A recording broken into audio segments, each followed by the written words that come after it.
warriors. Welcome back to the battlefield of mind. I am Rick. You guys have probably heard me now for the last 100 episodes, but I am with one bad mother lover. Let's go in and talk to this knight himself, Mr. Cal Knight. And we're going to get into some hardcore warrior talk that get your notebooks ready. I feel like this is going to be one where you're like, holy crap, there's a lot going on that I should have taken notes for. So just get ahead of it ahead of time. And then I'm going to pass the ball over to who the heck is Cal Knight? I got to know who this guy is. So that way, when we start killing things, you understand the premise. Cal, who are you? Hey, thanks, Rick. I appreciate it. So to make this something that's exciting and succinct, I won't get into reverting back to my early years per se, but let's just say on this journey of self-awakening and awareness, I've discovered that I'm much more than just this physical meat vessel that is relatively handsome and successful in the business world of luxury watches, but much more also a spiritual, eternal entity that is timeless. And it's been quite an amazing journey. I felt like I've lived 22 lives. Started out my career early on in sales, energy tech, and then elevated into the luxury asset space with watches and cars, which kind of opened up my eyes to how wealth works. But I didn't come from a wealthy background. I didn't come from a wealthy family. So to change my mindset and start questioning traditional paradigms of what I was taught and what my environment told me I would be is where the journey started opening up for me and where I started cracking this cosmic egg of following my telos or my higher purpose. And as I continued to follow that calling and do things that seemed traditionally per se risky, I realized that that's where the gold was. So as I continued to follow this like pull that I was feeling in my soul, I unlocked meeting new partners, networking with amazing individuals who've accomplished some amazing things, and got into teaching. I started coaching folks in the business sense when it comes to alternative assets and how to integrate that into their life and their business. Very successful. Again, I think we have 12,000 members at this point. It's one of the highest grossing online courses in the world. And then again, as I continue to question philosophically and spiritually what was going on in this world and everything around it, called the Matrix, I had some breakthroughs. And that's where I started to realize that even if we're excellent at certain secular things in this life, there's so much more to who we are. And to ask the question and to seek that very question, who am I, is one of the most beautiful things that we can go after. And that's what led me here now. That's what led me to great people like you. And, you know, I could go into some of the esoteric stuff forever, but we can talk Maybe about we all will. that. We'll see. So maybe we will. All right. So we're into the challenge the matrix. I think that just to make sure we're clear, people abuse this sentence pretty hard. Can you at least give me an idea? What the heck does that even mean? Challenge the matrix. What's the matrix? Blue pill, red pill? What am I doing? I don't know. So the matrix, I know it's been overused and I actually don't like to use it, but it works. And the matrix is this reality that we live in that we've been programmed to believe is the only way to live. So the matrix is something that many people don't see and few people do see for what it is. And more people are, fortunately, through conversations like this, starting to see it for what it is. And the reason most people don't see the matrix, you know, it's not necessarily like a block or like a cube or et cetera, even though you could, many polymaths say that it looks like that form in sacred geometry. I'm pretty sure it's the green numbers and letters that go down. I'm pretty sure exactly. That's what it is. Like if we want to go really deep down the rabbit hole, technically everything we experience is under the language of like mathematics. So even though I'm Cal, you're Rick, I guarantee you, if we boiled it down, you could look at a bunch of ones and zeros, and it's a program pattern that is occurring in this space time. So without getting too weird about that, though, to make it tangible, what I like to say the matrix is essentially all of the programming, whether it's the education, the family you grew up around, the environments you started with, the coworkers you're with right now, that continue to perpetuate this narrative that there's only certain ways to do things, and that's called the status quo. And this matrix is seemingly something that's safe and harmless to a lot of people, when in fact it's the number one thing that prevents people from evolving and growing. It's like a mental prison that some don't know they're in and some actually start seeing, and then you can make the choice to, you know, fight to escape or step outside of, if that's I guess that's the best way to put it. So we could continue down the details with that. You're doing warrior talk. You fight your way out, you say? Like, fight your way out. You have to. yeah, It's I'm not listening. I'm glad you named this warrior mindset. And I think a lot of people are warriors spiritually too, and mentally, even if they don't think they are. Not necessarily like what the traditional like sense is. Most people relate it to physique, like as men especially, but it's a lot more than that. And the reason it's about a fight is to be genuinely authentic today. Like, I don't want to be dogmatic, but from several observations and knowing a lot of people and experiencing a lot, in order to be authentic today, it is 100% a fight the entire way, because you are essentially standing for something that's original in a world that is almost 100% artificial, fake, ego based. Go with the flow of what everyone wants. I seek attention where everyone will make me feel better, instead of just saying what you truly feel and who you truly are and what you believe in. To be authentic is a war. It really is. So. Yeah. Well, let me throw something out, because there's a lot of things that you said I want to play into. But even the concept of authenticity being a battle, I think it's a battle until you get to a point. Until you get to a point that's much closer to authenticity. And the more authentic you truly understand thyself, the less of a fight it is. You can't convince me of something that I know isn't me. So if somebody is saying, hey, you're fucking stupid. Well, this is a judgment that people would throw around, or like a thing that they'll say, like, this is the way that I will try to make you feel a certain way based on a judgment that I cast your direction. And we go like, oh, I don't want you to think I'm stupid. So what do I have to do to make it so you don't think that? And then we'll try and alter ourselves to fit in whatever judgment or blame or shame is thrown our direction. Well, the further that you go into your authenticity, the more that somebody says a judgment seems easy to not even have to fight. What I mean is, if I said, hey, Cal, you're 9 feet tall. Right. Do you feel offended? Do you feel like you have to change? You need taller shoes. You get some stilts. So you have to change yourself in some way. You go like, pretty good at measurements for the unit, because you said feet, which means I can measure the unit of which you're trying to say I am. But I know that I am not 9 feet tall. I would be the world record holder in height. That's not true. Right. So it doesn't offend me or hurt me or make me want to alter myself or change me, because I know myself. Mm-hmm. And I am not 9 feet tall. So I do not have to adhere to that. So there is no fight. It's okay, well, thanks, bud. Like, you said a thing, you did it, but there's no battle with that one. Now the battles come in is when there's a little more truth to it. Like, and people have a corresponding belief that may go along with that judgment. Like, maybe you're not that good at this. And you're like, well, parts of me have felt like that too sometimes. So shit, I can't say it's as crazy as the 9 feet tall thing, because I've also kind of agreed at points that maybe sometimes that's there. And then that becomes a little more of a fight, because I haven't gone far enough to know.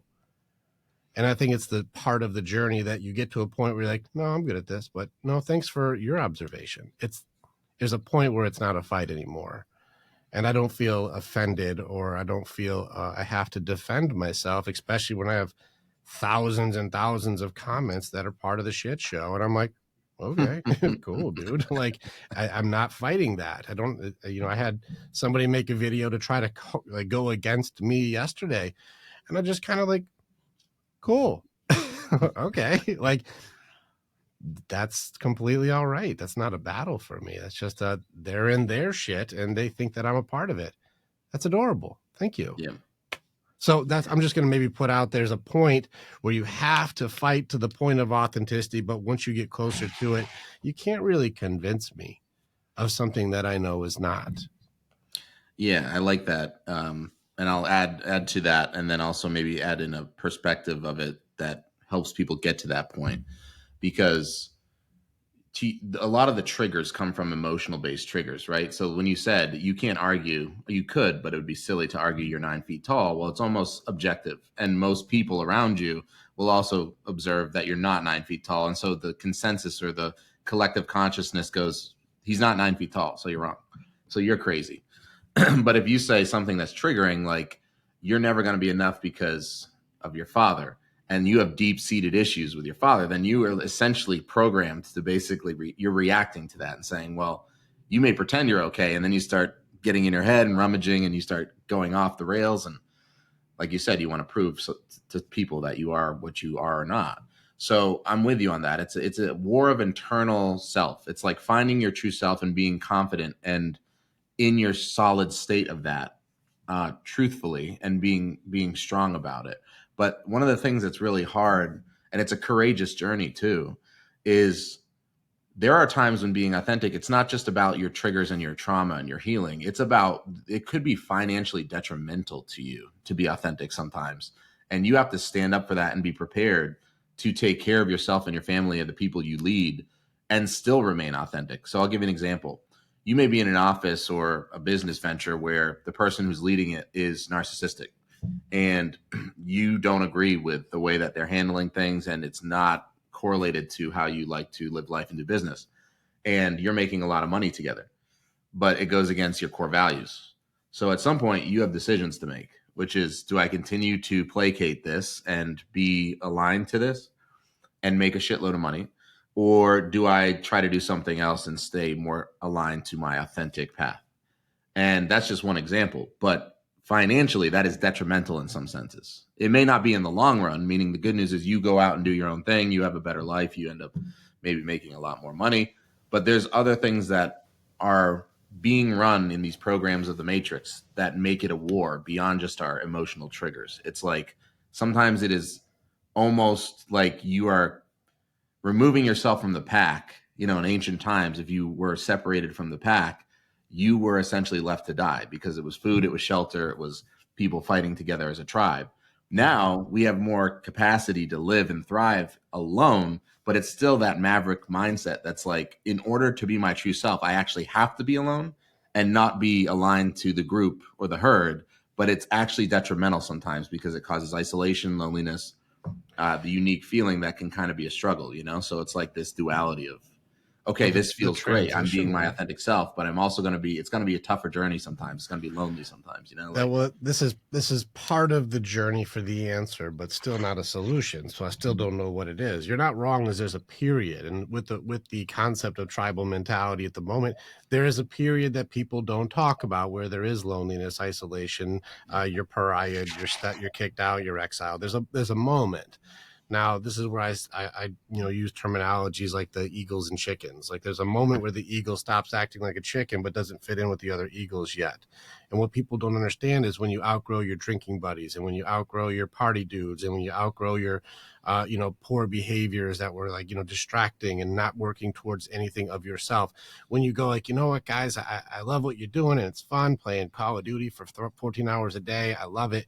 But I think I have something more I need to be doing. Mm-hmm. So I'm going to stop doing the stuff with you guys, but I don't yet fit in to whatever I'm going to be doing next. And I think people don't talk about that transition period enough because that's where you learn who you really are. It's the chrysalis phase that looks like you're not doing anything at all, but really everything is changing. Now, you don't get to go and hang with the caterpillars and then just go right to the butterflies. There's a part where you have to do this alone. Mm-hmm. And that's the part where most people, not all, most will go, I don't like the alone, and go right back to the old group. They go back to the old mentality. They go back to where they belonged and had acceptance and safety, security, and they will compromise their values and they will compromise and abandon their dreams and they will throw their goals in the garbage and they will go back and get Prestige 16 in their Call of Duty character. They will go back to what it was, right? But the few that have that fortitude to say, I'm never going back, but I don't know what's forward, so let's keep going, will then find themselves evolving into the next tribe, the ones that fly. Yeah.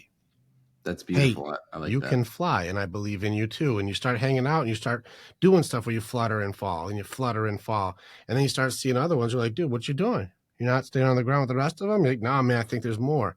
You're like, all right, I see what you're doing, and I think you can do it. Let me show you something here, and I'll show you how to fly a little better. And then you start hanging out with other birds that fly. And you're like, holy shit, there's a whole world. Yeah. And if you ever try and go back to the original chickens and you try and do eagle speak, they're going to go, no, you can't, Cal. That's impossible. Nobody can ever do that. You're crazy. That's a stupid idea. That'll never work. Blah, blah, blah. Yep. But these are the transitions that people don't talk about, is that middle space where you didn't belong with the Eagles and you didn't belong with the Chickens. You belonged nowhere. And this part is where you get to learn who you are. You'll reveal you to yourself. Are you a quitter or are you a fighter? Are you a damsel or are you a warrior? You will learn if you push forward or if you fall back. If you wait for someone to save you or if you're going to create the way. You'll learn who you are. You'll figure it out. And it's that part that seems to go untalked about often. Everyone talks about the answer, but not the solution. Yeah, you're right. I love that. And the transition is where the beauty of the gold is, for sure. So thank you for that analogy. I think it's great. And I want to supplement it with something that I just talked to Coach Kavanaugh. He trains Johan Blake, Landon Collins, Goldberg, the wrestler, mental coach. And I connected with him on the Maverick Activation podcast. I'll introduce you to him. Great guy to know. But he talks about similar things where it's called Telos, which is your higher purpose, like your bigger spiritual purpose. But you can keep repeating this pattern of this bridge of what you just said, and the way that he said it and the way that I connect with it seems to resonate with this eagle analogy. But I like this one where you essentially get to a point in your life, whether it's a good point or maybe just a safe point, where you've accomplished a lot, you feel comfortable, you feel secure, and maybe those are the people you keep around you, are your drinking buddies, or maybe they're business colleagues or partners. And you reach this little peak and you sit on the peak and you go, well, this is pretty nice up here. Like, I feel good. I have my people. I make good money. I have a great job. But there's something calling inside. And it's like, there's got to be more to this. Like, maybe it's something negative that's happening to you where you like are drinking. You're like, I don't want to just be this person. I don't want to just go out and get drunk. There's got to be more. Or maybe you're living a good life, but you're like, I just don't feel like I'm fulfilling everything that I have the capacity to fulfill. And so you're sitting on this peak, but you see a higher peak, which is the Telos. And in between this peak, where you've brought these people with you that have followed you, you now have a decision to make that looks actually really hard and scary, because there's a giant valley that accompanies this next peak. And that valley is the valley of despair, where you essentially look at this peak and you go, I know there's more, but to get there, I'm probably going to have to do things that are going to be very hard, lonely, awkward, like you said, on the way to becoming an eagle, where you have to face yourself. You have to basically say, do I want to be with this group drinking every night? If the answer is no, I have to make a decision. Guys, I love you. I'm going to take a hiatus. I got to do this for me. I got to move to a different state. I have this new thing I'm pursuing. You know, you might have a 6-figure job with a family and you want to go pursue an entrepreneurial venture. Like, that's not an easy jump. If you've ever done it, you're like, I could lose everything. So I like talking about the valley that gets you to the next Telos, and some people will stay with you throughout that journey, and those people are your people. Like, those are like, even if there's 2 or 3 over the like 100, those people will follow you to the next peak, and then that's your ultimate purpose. And some coaches can help guide you to that through a bridge to make it less painful. But I really think we're the ones who have all the answers, and we're the ones who have to almost be our own internal guide, our own internal coach, which we should talk about too, because there's some deep nuggets in that too, like, we will, because we ask the questions that people don't know to ask yet. Yeah, the way I just took what you were saying is the Hero with 1,000 Faces, the Joseph Campbell book, where you get into like, this is just the way that all of the stories go for the hero who goes through like that, call to adventure and refusing the call and the supernatural aid.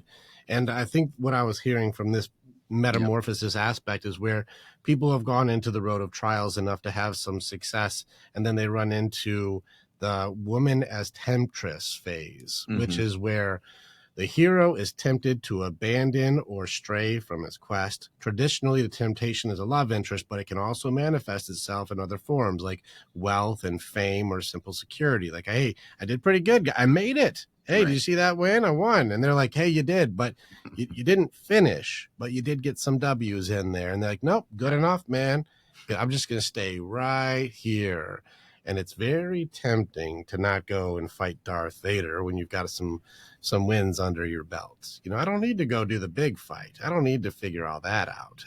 I'm okay. I'm going to stay here. And people stay in a couple of these phases for a long time, but this one can be years. Yeah, you're right. You're stuck in that. Like, I had some wins. I had some successes. I was on that show, or I did that thing, or I won that championship, or I did a thing here. I made some money. Like, I'm doing okay, but not really doing what you're meant to do, because you stuck yourself from a little bit of some wins. You're right. I love that. Yeah. If people study Joe Campbell's hero's journey, it's actually insanely amazing how the archetype fits into almost everyone who's following their calling's journey, or the book The Alchemist, which I love, by Paulo Coelho. And it's very similar. But I was listening to, oh, there you go. Boom.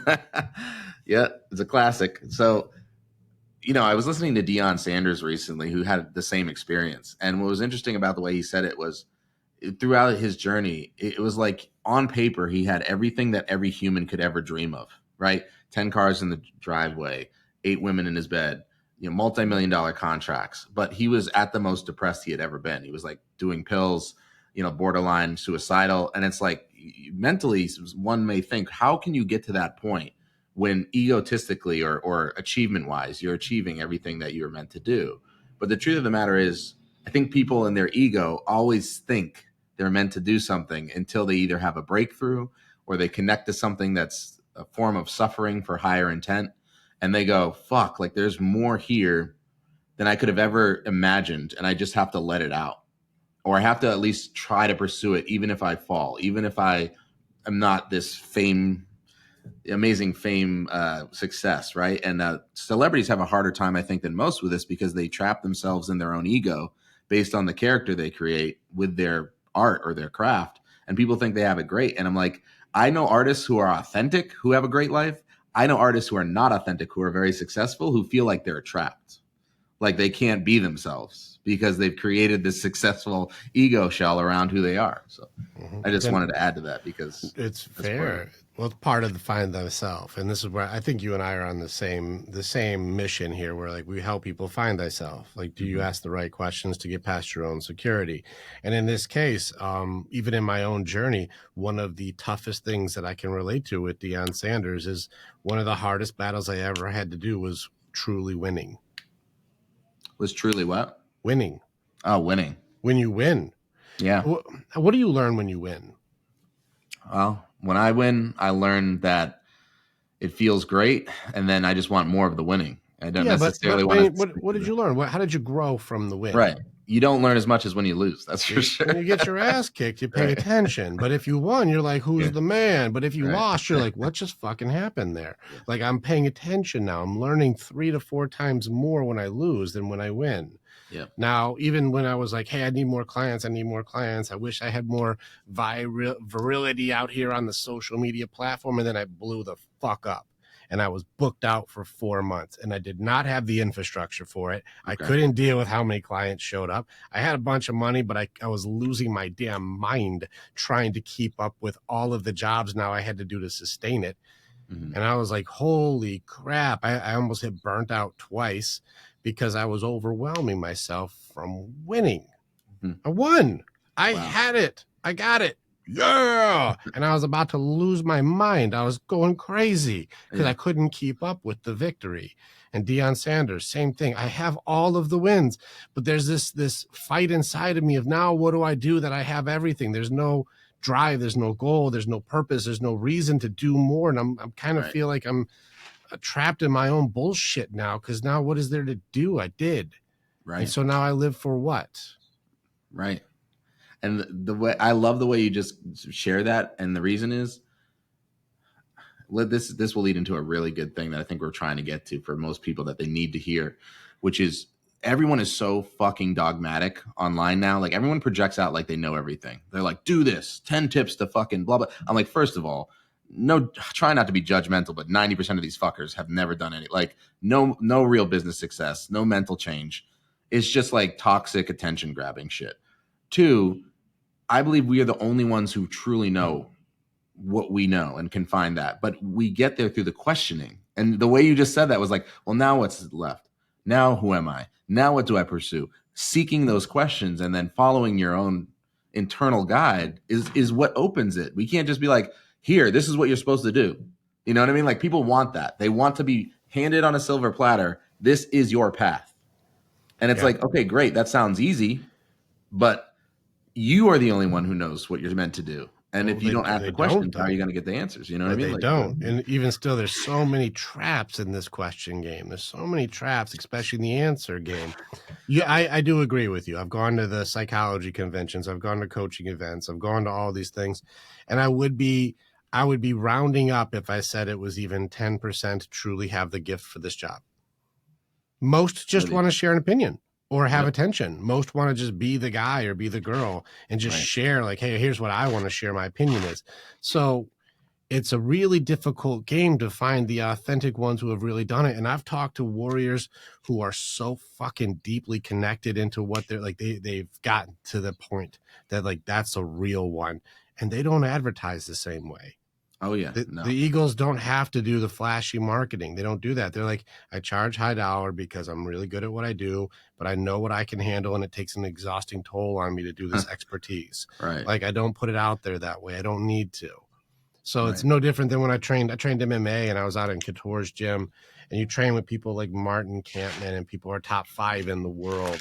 And you'd think that these like MMA experts are like, yo, hey, what's up, Cal? I can kick that guy's ass. I can kick his ass. I can kick his ass. Hey, you got a friend? I can kick his ass. I can kick everyone's ass. The people who are at the top don't even talk about they don't even talk about it. He was more excited about his 2-year-old girl's birthday party than MMA. We didn't even bring up combat. He doesn't talk about that stuff because the guys who are really doing it don't have to be flashy. I don't have to convince you I'm a good guy if I'm a good guy. I'm a good person, Cal. Hey, Cal, I'm a good person. Stop. I'm a good person. Let me sell all of the reasons why you should believe I'm a good person. Well, good people don't need to sell you on being good. They're just good. And this is where I think this is where I'm with you, is where most people out there are trying to tell you the answers. But again, even the last podcast I did yesterday with a group of guys, they caught on very quickly that the answer is not the solution, is something I say often, but sometimes it takes people a year or two to catch on what I'm saying.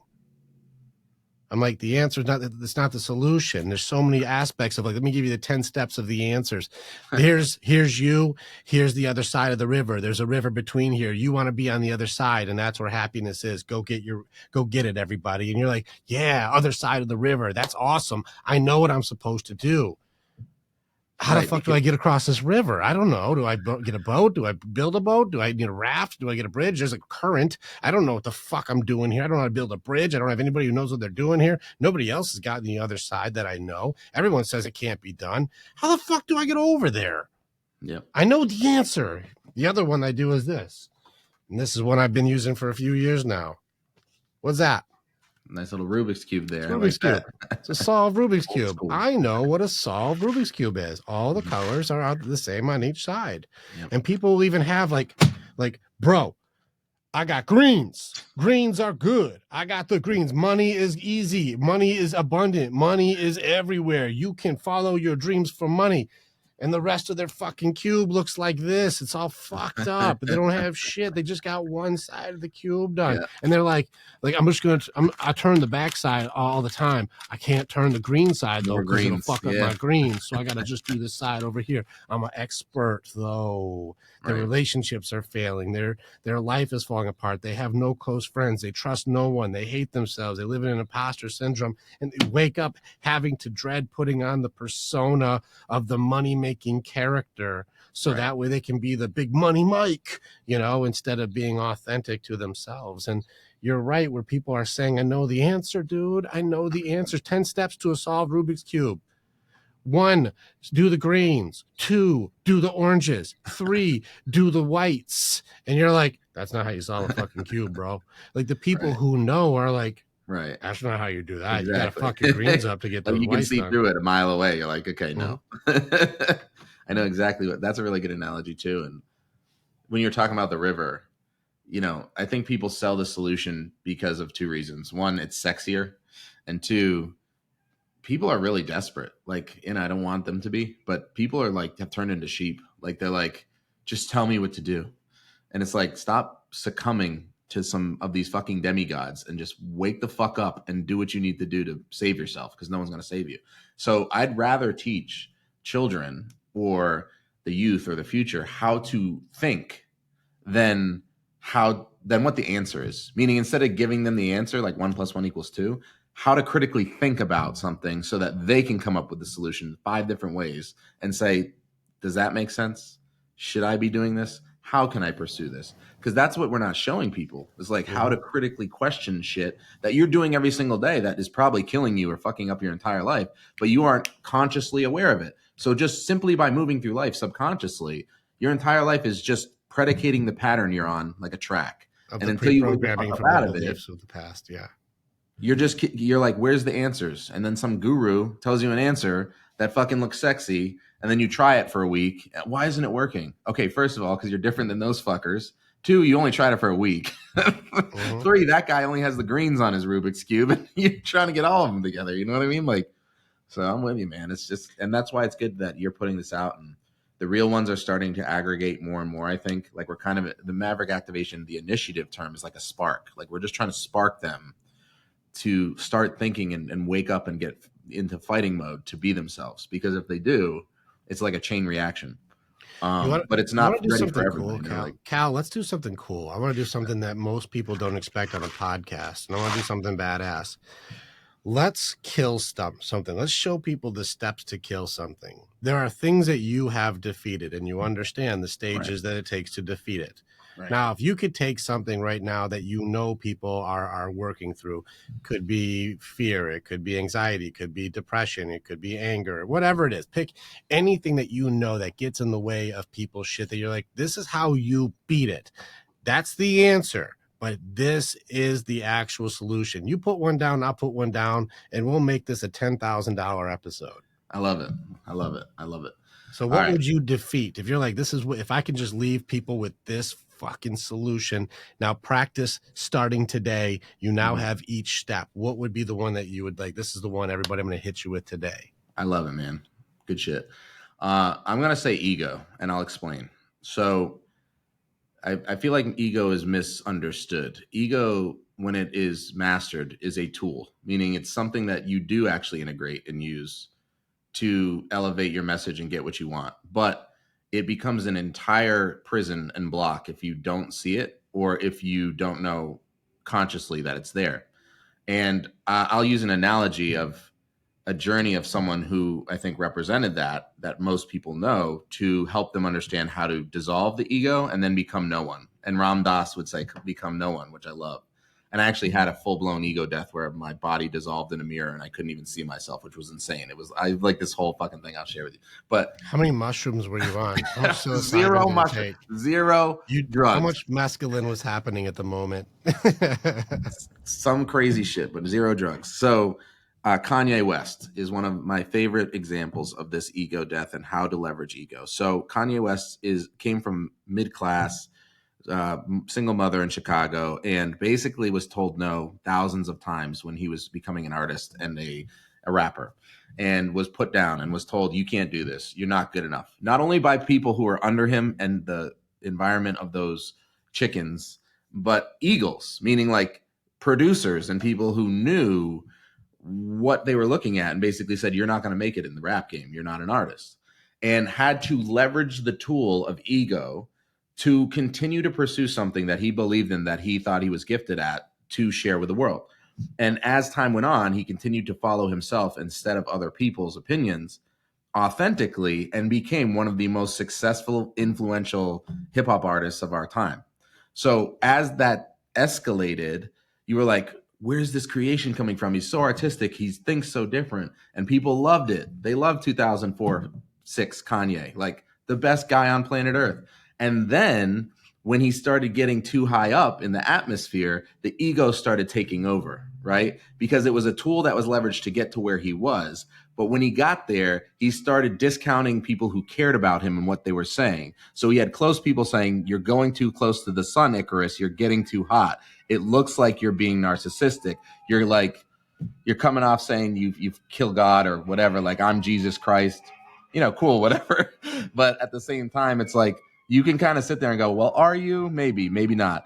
And he has a line in his song, I think it was more like 2009, where he says, I've been talking to God so long, he finally started talking back. And his mother died that year through a surgical accident, which crushed him because it was the closest woman in his life. So he was basically admitting, like, I've been basically taunting Jesus and God my entire life. And then, like, the universe is correcting and balancing, meaning like eventually you have a big enough ego. I don't care if it's a person who's equalizing you, the universe is going to equalize the ego, meaning you're going to hit your ceiling and your border and your boundary, and you get broken down to be humbled. So as time went on, he started realizing, well, shit, maybe actually I am a little bit over the top with some of this stuff. So how do I get to the point where I maintain homeostasis and be authentic and still fight this battle, but not get psychopathic, right? And maybe he's still struggling with a lot of that and mental disease. But when you hear him talk, there's actually stuff that is so pure in what he's saying that if he doesn't say it, 99.9% of the people won't get it because they don't understand what it takes to get to that point because they're so locked in. So I like to use that. And when I think of dissolving the ego, what I really think is you have to understand that there is a boundary to the ego where you start getting to a point where you're like, you're going to get checked by people that love you, not people that don't love you, but people that love you, or the world, and you're going to be humbled. And then you start asking questions that are more aligned to the purity of the intent. So this was a download I got from a spiritual place, which was essentially like, we receive answers from ourselves and the universe in the dimension of which we ask the question. So if we say, why can't I get a good job? The answer is going to be very one-dimensional. Like we might just get something that happens during the day and it's like showing us that a signal, like this is why you're not getting a job.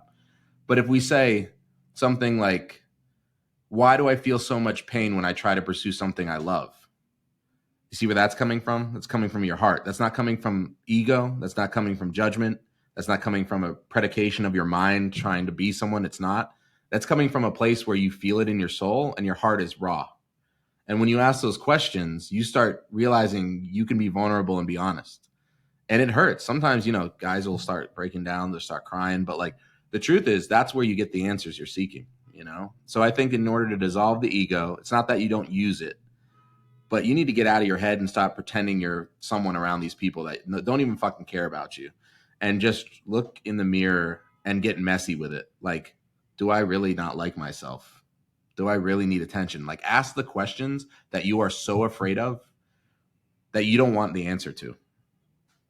That's the way to like finally get the breakthrough, right? When you're like dead honest with yourself. Even one-on-one, you don't have to write it on a paper and burn it in flames like I think a lot of people sacred like to do. Fine. It's just like look in the mirror and be like, am I really happy right now? Do I like my marriage, or would I be happier divorced? Like things that are like you to avoid at all costs. So, and then you can kind of start seeing it for what it is and integrate it in a more holistic way. So. You want to see one of my skills for this? What's that? So what my discernment ability is to take something very complex, like what you just broke down with the Kanye story, and break it down to the most simple DNA of what it is. Mm-hmm. The core of all of this thing ends up becoming one bad word: truth. You said, are you willing to ask the questions that scare the shit out of you to answer? Well, what's the scary part of all of this? The truth. Right. Well, you have to be honest with yourself, and the truth will set you free. I do not believe requires confession to another. It requires you having authenticity and answering it to yourself. Are you a liar? Are you a cheater? Are you an attention whore? Are you an addict? Are you whatever? Can you at least admit to you what is? And it doesn't require blame, shame, and judgment. It requires honesty. And the reality right now, even in the book I'm working on at the moment, truth seems like the scariest fucking thing in the world. Why do you think denial and distractions are so potent? Because the reality in the war with what is terrifying. And what I've found with thousands of interviews and worked with tons of people, that handling the truth is the hardest thing for people to do. So you're saying ask the hard questions and answer the shit out of them.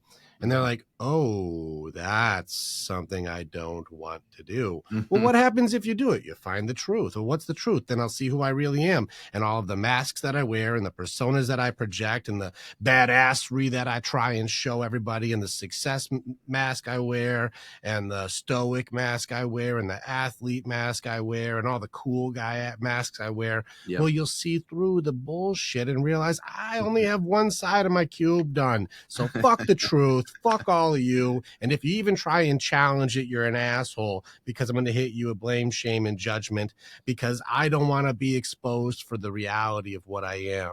It'll make me not good enough. I love that, man. And so one of the things you said that I want to just highlight, because it was really potent in that Thank you for summarizing it. That was really what I was trying to say. But people, like you said, how to. I think, like you just said, people look at like this like a scary journey of like judgment and like it's a bad thing. But honesty with yourself is actually a journey of grace. Like it's like a journey of loving yourself, which is so It's, interesting, right? Like, I hate to be semantical. I did a 2-hour training on grace with multiple people, and it became a I'm massive interested. debacle. Because the concept of the word grace itself has such a large Religious. magnitude, I know because you want it to feel like it's forgiveness or understanding, but it's so much different than that. it And I've is. got guys who are doctorates in theology. I have guys who are they are pastors from the Dead Sea Scrolls, and then I got guys who are highly spiritual and not religious at all. I've got this huge spectrum of warriors who go, I think grace means something totally fucking different. So we use these words often, like you have to give yourself grace. And I'm like, wait, if we do it, we got 20 guys doing 20 different things. So the forgiveness element or the understanding without blame, shame, and judgment element, we can apply immediately. But if you say a word that means 20 things, people are going to go, I think I did it, Cal. But I'm killing myself here. I'm glad you brought up grace. And the reason I use it, I've been exposed to religion. I've studied religion and I'm not religious. I'm very spiritual and I'm very critical, philosophical. I love the word grace for this reason now, because I have had some earth shattering, can't even explain until I look at Rosicrucian books, experiences with things. And what I define as grace is the rawest form where it's so the level of love you're experiencing, whether it's self-love or for whatever's happening to you, you almost can't describe it. Like it breaks you down to the point where you can't hold back tears and you're just on the ground. Like, and to me, when you're being raw honest with yourself to the core, you actually can do that to yourself. But to me, grace is that. It's not something you can describe in words or something that's like, oh, I was just really really nice and honest with myself. It's like, no, like you had a full-on fucking breakdown and like you Well, let go. Like, which and like again, things came in that you couldn't describe. Like but shit's just happening. Like, you found the real you. And it yes, brought me to tears. And yes, that's what I mean is by truth is the enemy right now. And what you just described as ego is the opposite of truth. And so in the way that you describe that, it seems like the enemy I really want to fight against is the lie. yeah. Or just see it for what it is, and just it's your brother in arms, but it's not a brother you want to align with. Because if we Well, look at it negatively, then it's also like we're repressing it. Lies happen all the time, but if we're authentic, then we don't bullshit anyone, and we're living a true life, and hopefully we can inspire others to do the same. But we well, can't just phases of belief, because it yeah, starts off with he did that to me. And then like, well, wait a yeah. second, That's he what did that for victim. you, Yeah, yeah. and then it gets into the aspect of the piece that you're talking about, which is the elements where, just in case you wonder where I stand, I don't believe that a warrior is physical. There are 4 elements to each warrior. We have mind, heart, body, soul. And so if you think that spirit is not part of a warrior strength, you're out of your fucking mind. So like, there are just different people who have a higher propensity for one side of the spectrum than other. You say you're a spirit warrior. I lean into mind and body. You're in spirit and heart. Which one is stronger? If you think one is better than the other, you're out of your fucking mind, Oh yeah, because heart side and spirit side changes the world. Don't think that it's different. But yeah. like, we need all elements. And so a lot of times people want to lean into who's the biggest, who's the strongest. Well, you're missing the element of purpose. You're missing the Right. connection. You're missing love. You're missing the elements of our emotions we repress into suppression. And so there's an understanding that you're bringing to the table that is a foreign language to how men are taught to be, which may be bringing you a purpose or a battle worth fighting. And Yeah. I concur. And so this is where people will misunderstand me because of the way I come off, that like, well, it's not philosophical enough. And the psychology studies haven't lined up with your emotional connection there. It's like, no, we are all 4 parts. And if you don't understand that, you're teaching one side of the fucking cube. Yeah, exactly. I love And it. so I agree with you very much. When I opened up Spirit Side, that was a couple of years ago, everything changed. In fact, my entire purpose was redirected from just understanding spirit side. My Mhm. heart side was repressed. I didn't even crack it until last year. Oh wow. because I Nice. didn't know that. I was doing very well with just mind, body, and then I added spirit, but I didn't need the heart side until I started realizing that all the outlets I was using was still incomplete, and I was still feeling angry. And I'm like, I what am I love that. missing? And I had a heart side coach, a heart side warrior, go, bro, you blocked off your heart side. There's a wall here. There's supposed to be a door here. And once we opened that up, I found inner child stuff, which I didn't know what the fuck anyone was talking I about. know, I know. Like, there ain't no It's like a inner new age child shit. here. Our parents Shut didn't up. deal with that shit. What? Yeah. I'm looking in mind. I'm looking in body. I'm looking in spirit. There ain't no kids in any of this shit. I'm like, no, no, no. And then where's the depression and broken heart? It was all on the heart side. So I give you full honors for that, to say, I see you just challenged truth and lying directly through the armor or protection or prisons that people create through ego. Well played, warrior. And you just said it. I know you want to add one too, but I want to highlight your cube reference again, because I've found with the men that I work with, they all still look to the same side of the cube. That's the light side, right? So the warriors go, well, physical, I'm in the gym every day. Money, business, I'm there. It's like, what about the relationships and your emotions, dude? Like the ones that you're hiding, you're like, I know you think you're good right now, but like I see that shit boiling inside you and you're gonna snap one day. Like you're not working on the shit that's the hardest, most ugly, because it doesn't feel good. It's like I don't work on it. I don't. Actually, Cal, I have it all figured out. Here's what I do. All of my sadness, I do not discuss. And so I convert all of my sadness into anger. And then I take the anger and I convert that into workout. And then workout is turned into progress. And then progress is now success. And so actually, I'm killing it, bro. Yep. You're 100% right. I did a whole episode on like the synthetic evolution of like this projected external evolution, instead of just realizing just because you have new cars every year or you have a bigger fucking bicep, like, dude, yeah, but you haven't worked on yourself emotionally or spiritually, and it's going to add up. It's going to happen. And Yeah, well, a good analogy I heard about this, from speaking of working out, is like, if you work out every day and you break the muscle down over extended periods of time, by the time you get to the point where you're pushing, big bench weight, you're going to be good and you're going to fight all these battles. But most people don't go to the gym every day, spiritually and emotionally. So what happens is they just don't do it. And then something hits them, like their father dies or like their relationship ends, and they break down. Like they go spiral, because it's like you just snapped your muscle. Like you had no fucking, you didn't do it to yourself. You didn't build yourself up. Like you just avoided it, but it's gonna come for you. Like the day of reckoning is coming, bro, and like you're gonna get broken. Yeah, you reveal you to yourself, and so you may have big biceps, but when it comes to emotional, spiritual, or even sometimes mental, you're very puny. Yeah. And you'll have to carry the weight. And you're gonna wish it was physical, but it's not.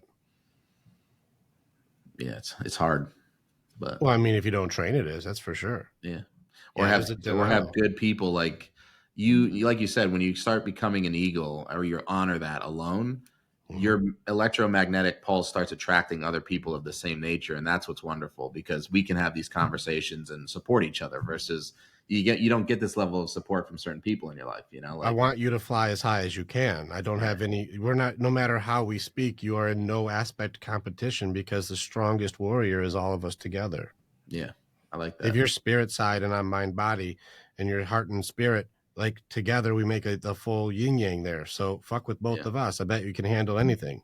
I'm down. I love that. You see what Let's I mean? rock and roll. And this is where it's like you see anxiety and you see depression and you see the excuses and distractions. They don't hold up when your accountability is with other eagles.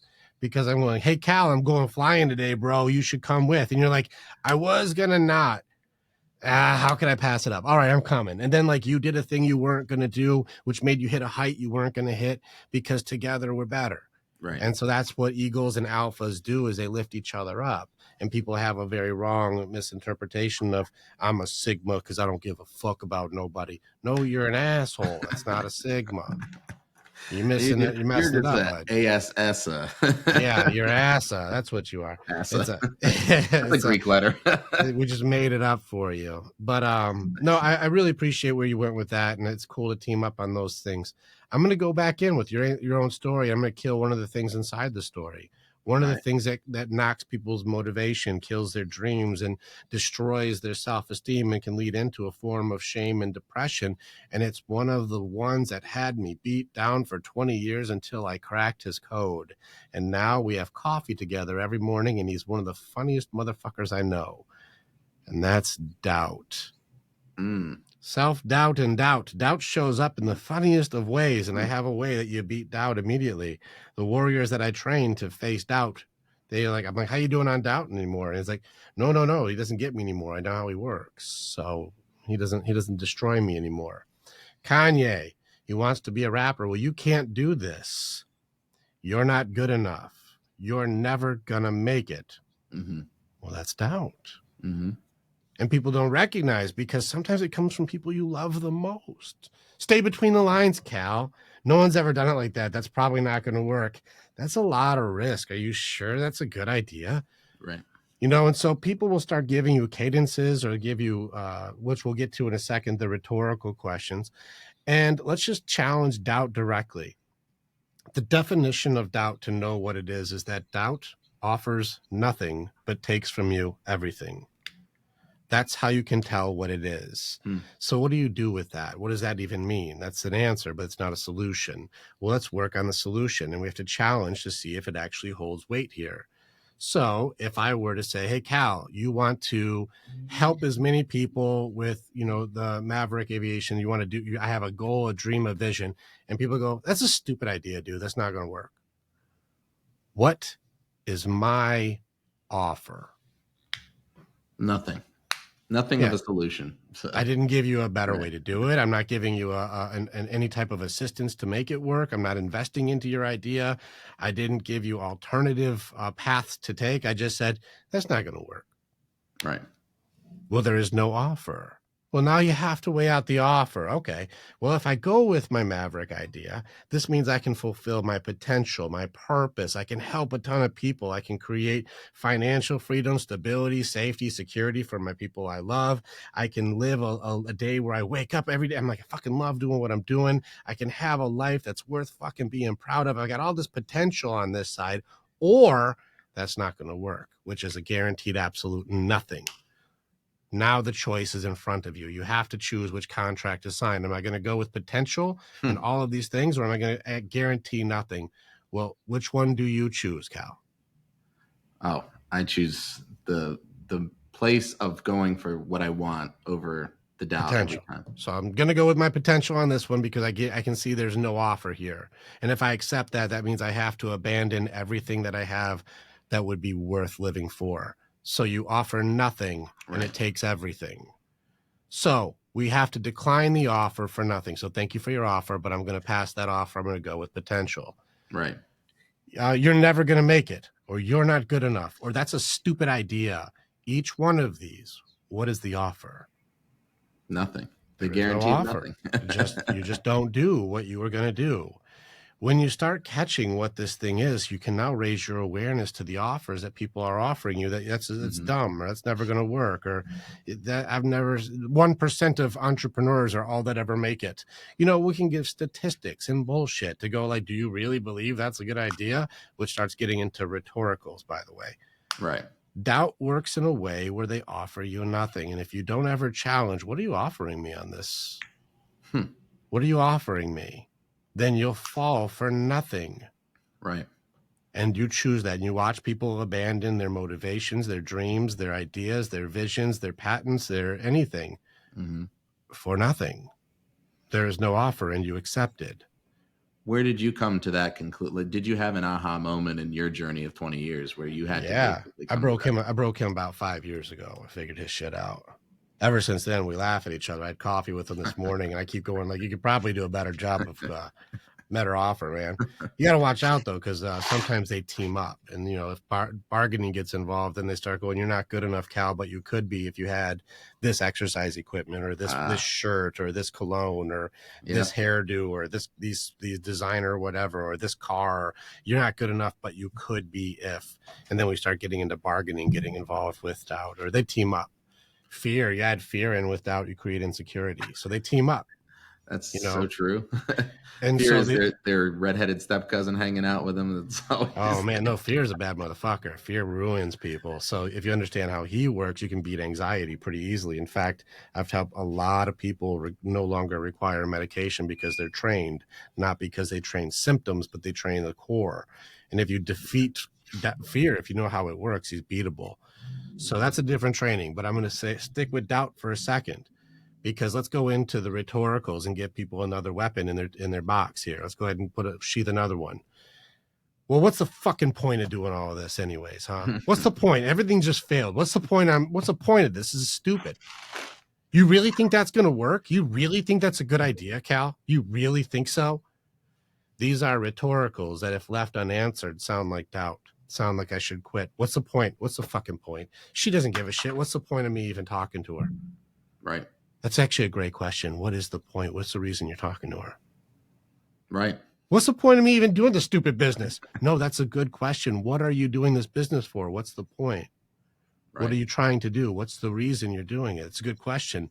And I noticed that people are super good at throwing questions in the air, but they're total shit at answering them.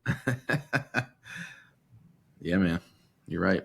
So a lot of times doubt will dress itself up as a rhetorical. What's the point? What is the point? Answer the question. I love that. So now in just should get a that lot one of thing with Kanye, you're never going to make it. You can't do it. You're not good enough. Those are all doubt. There is no offer. And if you accept the offers, you start sacrificing all of your potential and everything that you've ever wanted for nothing. Catch the offer and decline. And then if you ask a question that sounds rhetorical, like what's the point, or why am I even doing this bullshit? Well, why are you doing this bullshit? What are you doing it for? Answer the question. You may find your motivation again. I love it, man. I'm going to have to incorporate that too. And you just reminded me that beyond that, adding clarity to your life, which is huge for people on their path. One of the things that I noted as soon as you said it, because I was also simplifying like you do when you were talking, was that choice is actually what I think drives the most fear. You say doubt and fear goes hand in hand. And the choice is, do you want to guarantee or do you not want to guarantee, but you want to find out? And it's the same thing as in the Matrix, to bring it full circle. Do you want to take, I think it's the blue pill, and stay happy and safe where you are? That's the guarantee. Or do you take this and never go back, but you don't know what's coming? And what scares the fuck out of people is not what this, like, it's, I want to take the guarantee that I fail because it's guaranteed, meaning like I'm safe and I feel comfortable, right? But if you explore the next one, there's no guarantee. But the fear, I think, is in either failing and having to live with yourself, but that's just their mind, meaning it could be looked at as lessons, it could be looked at the most beautiful thing ever, but they're like failure, or even more fearful of, which is amazing to me, how amazing you actually will become. Meaning like you do succeed to beyond your wildest beliefs and turn into someone that's like everything you dreamed, and that scares the fuck out of people. Like you actually could be this, the potential, right? Like, right. It's a good conversation. Do you actually want to fight fear? I feel like we're making a $10,000 episode right now. I think so. Like people have paid a lot more money than this conversation is worth for a lot less. For therapy that does nothing sometimes. Correct. I would just put tools down on the table that you can actually start working and building with immediately. So it's up to you if you want to make this a 20K episode and show them how we fight fear. I'm ready, man. You want to do it? All right, Cal, kill fear first, and then I'll show you how we kill fear in the Warrior's Way. So how do you guys do it? Well, how do you do it? And then you take both of our pieces, put them all in your toolbox, and then become stronger. I love that, man. The way I kill fear is, and have killed fear, and I train people to kill fear, is to go to a place where you have to admit and face death. Meaning you either need to make peace with the fact that you've already died, or you need to make peace with the fact that you're going to, no matter what. And you can integrate what you believe in terms of what happens as we transition into that, but it's not as relevant. Meaning you have to stop focusing on what you think is an end period point in your life. That is something you are accumulating all this bullshit around you for. Like, I'm doing all this. And you just said the question, but why? But fucking why? Well, if you already died, if you already believe you have infinite capacity or you're going to transition and you're not going to be in this space time, then what's more important perhaps is saying, what am I going to do with my time here if everything else is already solved? Meaning money is not a problem for you anymore. And I propose that exercise saying, let's just say I paid you $5 million a year and you didn't have to do anything. Well, what scares the shit out of people is not that they're actually now financially cared for. It's that they don't really know what their fucking purpose is. You see what I'm saying? Because they go, oh, I'll go on trips and I'll travel here. And I'm like, great. And then 5 years after you've traveled everywhere, what's your purpose? And they're like, and it scares the fuck out of them because they're like, I don't know why I'm here. I don't know who I am. So addressing these kind of like false terminal questions that we think we're living for and just getting over them. Like, okay, say you died already. What would you have wished you had done? What did you have wished you had tried? That's a great one when you talk to people on their deathbed. It's like, what do you regret? And most of them will say, I didn't love this person enough, or I wasn't gentle enough with myself, or I didn't go for that entrepreneurial venture that I really wanted to, even if it failed. I just kept safe. So it's like, okay, well, face death. It could be a spiritual death. It could be an ego death. It could be your own, self-transitioning. It could be the death of a relationship that's toxic. But face it full on. It could be scary as shit. And then once you're done with that, say, well, now what am I living for? Right? Oh, I'm living for the legacy of my son. Oh, I'm living because I believe I have a gift to give the world here. Right? Great. Well, then fucking pursue that. And if you have your North Star, by the way, I call it the North Star. It's like your overarching conceptual pull of your heart. Then the path reveals itself. And I think people get too hung up on the path, right? They're like, this is the way my life is going to play out. And I'm like, but you're like a rat in the maze with your physical vessel. And your higher self is like the 10,000 foot spiritual guide looking over you, seeing your entire lifeline. So if you can't have a clear link to that, which I can show people how to do, then at least admit that you can't see everything. And where the faith comes in is, do you know what your North Star is? And if you go, I feel like I'm supposed to help people awaken. Well, good. Then every decision along the path then becomes, are you more aligned to that or less aligned to that? It doesn't even matter if you have to do something for 5 fucking years. That's a business decision. Because if you're generating more income to protect yourself, to go live that art out, then it's aligned to it. But people get lost because they start chasing things like jobs or money or fucking relationships that aren't tied to the North Star, and they're lost. So they're just like, well, I made more money this year, but I'm still afraid. Afraid of what? You don't know who you are. So fucking face death, and then you'll overcome it. So I say face death in metaphorical sense, maybe even physical sense. People who go through like near death experiences come back and they're like, totally different fucking person. They're like, I care about people, like Ebenezer Scrooge now, like giving away shit to people because they see what's important. So that's my spiritual aspect of it. I'd love to hear your tactical. Yeah, I love this. This is very cool. So like, because I definitely have the tactical action aspect, and I love that you did the spirit heart aspect. This is cool. Yeah. All right, so you said face death. I'm gonna try and get back to see if I gathered my spirit side lesson from this. You said facing death and having peace with mortality, and this is where people look at fear as an uncertainty of I don't know what's going to happen. I don't know what's going to happen. And so if you, and this is me simplifying, if you face your death, what you're doing is facing absolute certainty, because death is certain. We are going to die, and so. Right. If you're afraid of uncertainty, why don't you face your certainty of all of it's going to end at some point anyways? And yes, so, or perhaps yes, 100%. And you remove death as the sequence of what your purpose is, because it's like they're building a path for this endpoint instead of focusing on the true purpose of why you're here and being present. Yeah, you see what I'm saying? Because you don't know when you're going to die. You could die tomorrow. You could die in fucking 1,000 years. I don't fucking know. Like... Yeah, with 1,000 years, I'm a Highlander. But if you die tomorrow, does it meaning like if you knew you were going to die tomorrow, how would you live today? I'd probably still shovel the snow and hug people. You'd probably be doing something crazy while you're doing it, though. Fucking handing out $1 bills, giving hugs. Everyone gets a hug and $1.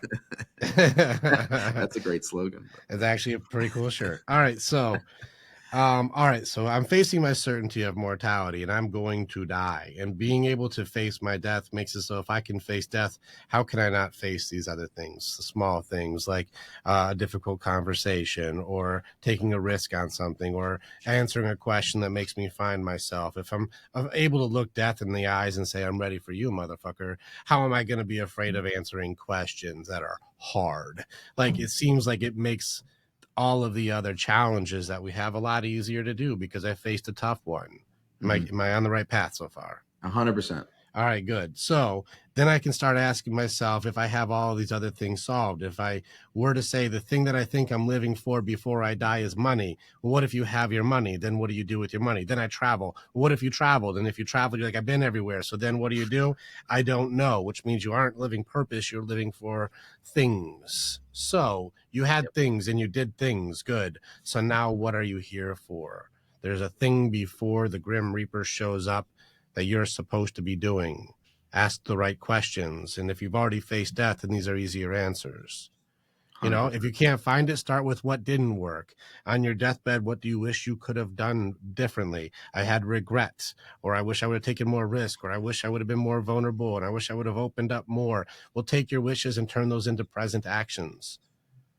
100%. You just gave yourself the answer, and just follow your feelings on this one, and you will find where your North Star is. Does that seem correct? That was extremely well said. Thank you. So that's where I was like, all right, cool. I want to make sure that because you're a spirit warrior, I don't want to goof it up because I want to be able to use this from my heart and spirit side. Yeah. All right, let's go mind and tactics side. So let's go back. So first, I want to go into fear on it by itself. And also, I'm going to give you the format to break and beat anxiety. This is a fucking $10,000 lesson, everybody. Take the spirit side Cal just dropped, and I'm going to give you the practical application of the spirit and mind side to make it so today you can practice every single moment in this. First, we have to address what fear even is. Fear is not real.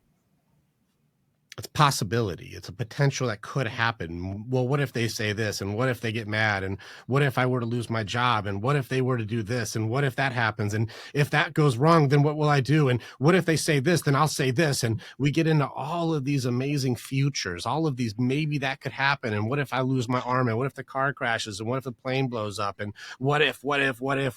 Oh no.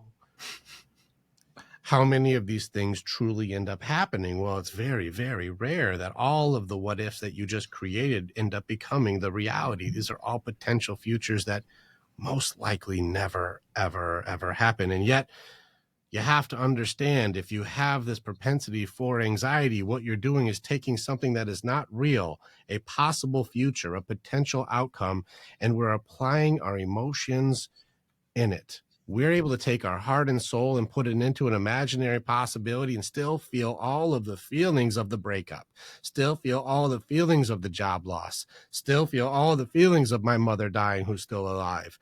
I can still feel all of the heartbreak and the anger and the sadness and the frustration, and it's not even happening.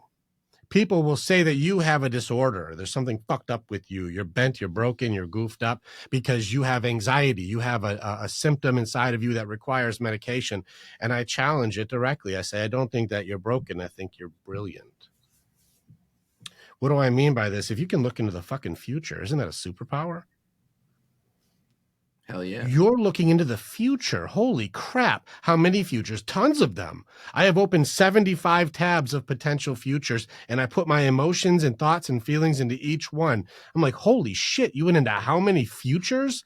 That's incredible. Your imagination and creativity system is off the damn charts. You are a fucking superhero. Holy crap. No, I was diagnosed as having anxiety and I'm fucked up in the head and I'll always live with this. Well, that white coat is a belief system inside of you that seems to go against your superpower. You have a creativity and imagination that controls you. You don't control it. There's only two kinds of people in this game. You're either trained or you're untrained. You either know how to control your power or your power controls you. Which is it? Well, if you're taking medication to deny what you are, you will live a life and existence in a prison of feeling never good enough. We go back to doubt. What's the offer?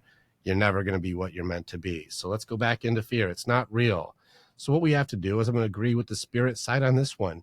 First, you got to slow the fuck down and have some presence in the present. Let's look around for a second and see, is all the potential fears that you've left open, are they happening right now? Is the lion that I'm afraid is going to eat me even in the room? Well, let's see. Like, oh my God, Cal and I, we could have he could be conflicting me and we could be fighting and this could turn into an argument. And we'd be like, fuck you. And like, fuck you, dude. And like, we'll be mad at each other and like, we're going to be embarrassed. And I'm like, well, look around for a second. Hold on. Is that happening? Let's look around. Is that even a thing? You're like, well, no. Like, then why did we just put all this emotion into a thing that's not a thing? So let's go in and look at some of the things of what happens when people actually know what happens. Because the definition for anxiety is, I don't know yet. Do you know how I can tell if somebody has truly medical issues for anxiety, or if they're like, this was a trained thing, I learned how to have anxiety? Do you want to see a cool trick? Yeah, absolutely. If somebody goes back to an event, and I don't mean like, an extremely traumatic event, but an event where they had anxiety, they had to do something scary. Like I had to do a public speech, or I have to ask a girl out on a date, or I have to write a paper in front of everybody, or I have to do a thing that's embarrassing, or I could fuck it all up, or I have to do something like, I don't like that. I don't like it. I don't like it. I don't like it. I don't like it. I don't like it. But afterwards, it could be learning how to drive, or it could be doing a new skill, or a first day at a job, or whatever it could be. And then now that you know, when you think of that day, what happens? Do you still have anxiety when you think about that job you were at for 10 years and you can do in your sleep now? Do you still think about that and have anxiety? And if I go back to the speech where I was freaking out before, but after I fucking nailed that speech, well, do you still have anxiety thinking about that speech that you know that you nail? And you're like, well, actually, no, I don't have any anxiety. I know what happens. Right. That means you don't have clinically fucked up anxiety. You're just untrained on your ability to handle potential futures. This gives you hope. Yes. There is hope for you. You learned how to do this. You weren't born this way. Lucky you, this can be trained. So now that you know that the answer is, I don't know the answer yet. Let's go ahead and test out if you have the abilities. Do you have the tools to handle what happens? Let's check, okay? Now, Cal, I'm going to go through a list here, and you tell me if you have any of these tools. If you have them, this gives you a fighting chance against anxiety. I'm going to go through the list, and you just say yes or no, I have that, or I don't have that at all. Gotcha. And I'm going to let you know ahead of time, you don't need all of them. You only need a few of these to actually win. All right. So let's see which tools you have in your tool belt. You ready? Yep. All right. The thing just happened. It's not about what could happen. Something happened. And maybe it's not good, but it happened. You know what the answer is now. First thing that I have to see if you have to deal with this. Do you have problem-solving skills? Yes. I've solved problems in the past. I figure stuff out. All right. Number one, you have problem-solving skills. We got one. Okay. Do you have creativity to think outside of the box? Like, ooh, I don't know the answer yet, but I can get creative in figuring this out. Absolutely. Okay, we got creativity. So I got problem solving, I got creativity. Now, do you have any form of resourcefulness? Like I don't have it yet, but I can Google it, or I can figure it out, or I can call somebody. I've got resourcefulness. Yes. Okay, we got 3.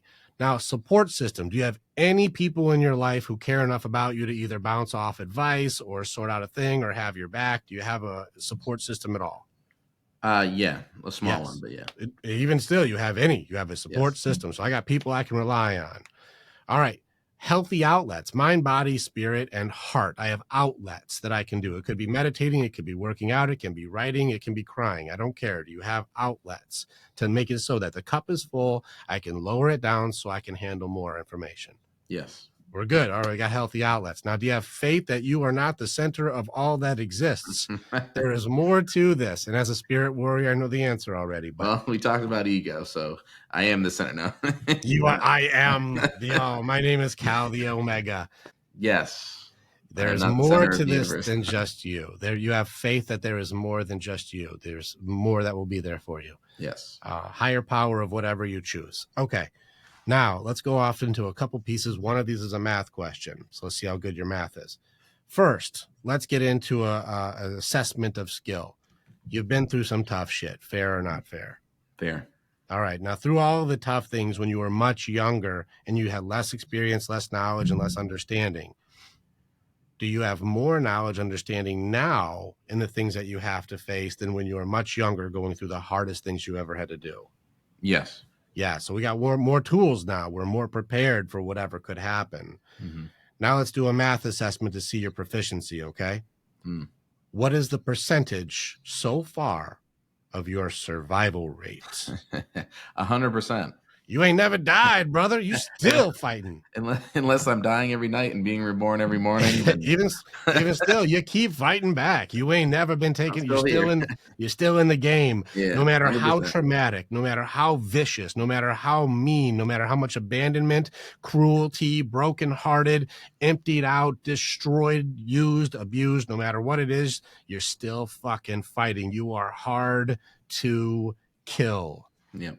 Everything that's ever happened, you've survived all of it. So let's go through the tools. I've got problem solving, creativity, resourcefulness, support system, healthy outlet, faith in more than myself. I have more experience and tools in my tool belt than anything I've ever gone through. And I ain't never been fucking beaten yet. I'm still here fighting. Well, if you've got all these tools, instead of being paralyzed by all the possibilities, shouldn't I be a little more excited because I can't wait to use all these tools? Yeah. Hell yeah.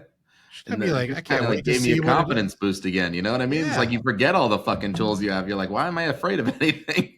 Yeah. Let's go. What are you afraid of? And let's have presence in the presence about it. And like, well, is the thing you're afraid of one of the things that are happening? So now that we have these tools, let's go back to your superpower where we're going into 10 or 15 different abilities. I'm going into all these futures, now 30, 40, 50, 60, 100 different possibilities that could go wrong. Right. The trained version of this is clairvoyance. Instead of going in with like, I have no control and I'm panicking, let's go in and go, what am I supposed to learn from this potential future?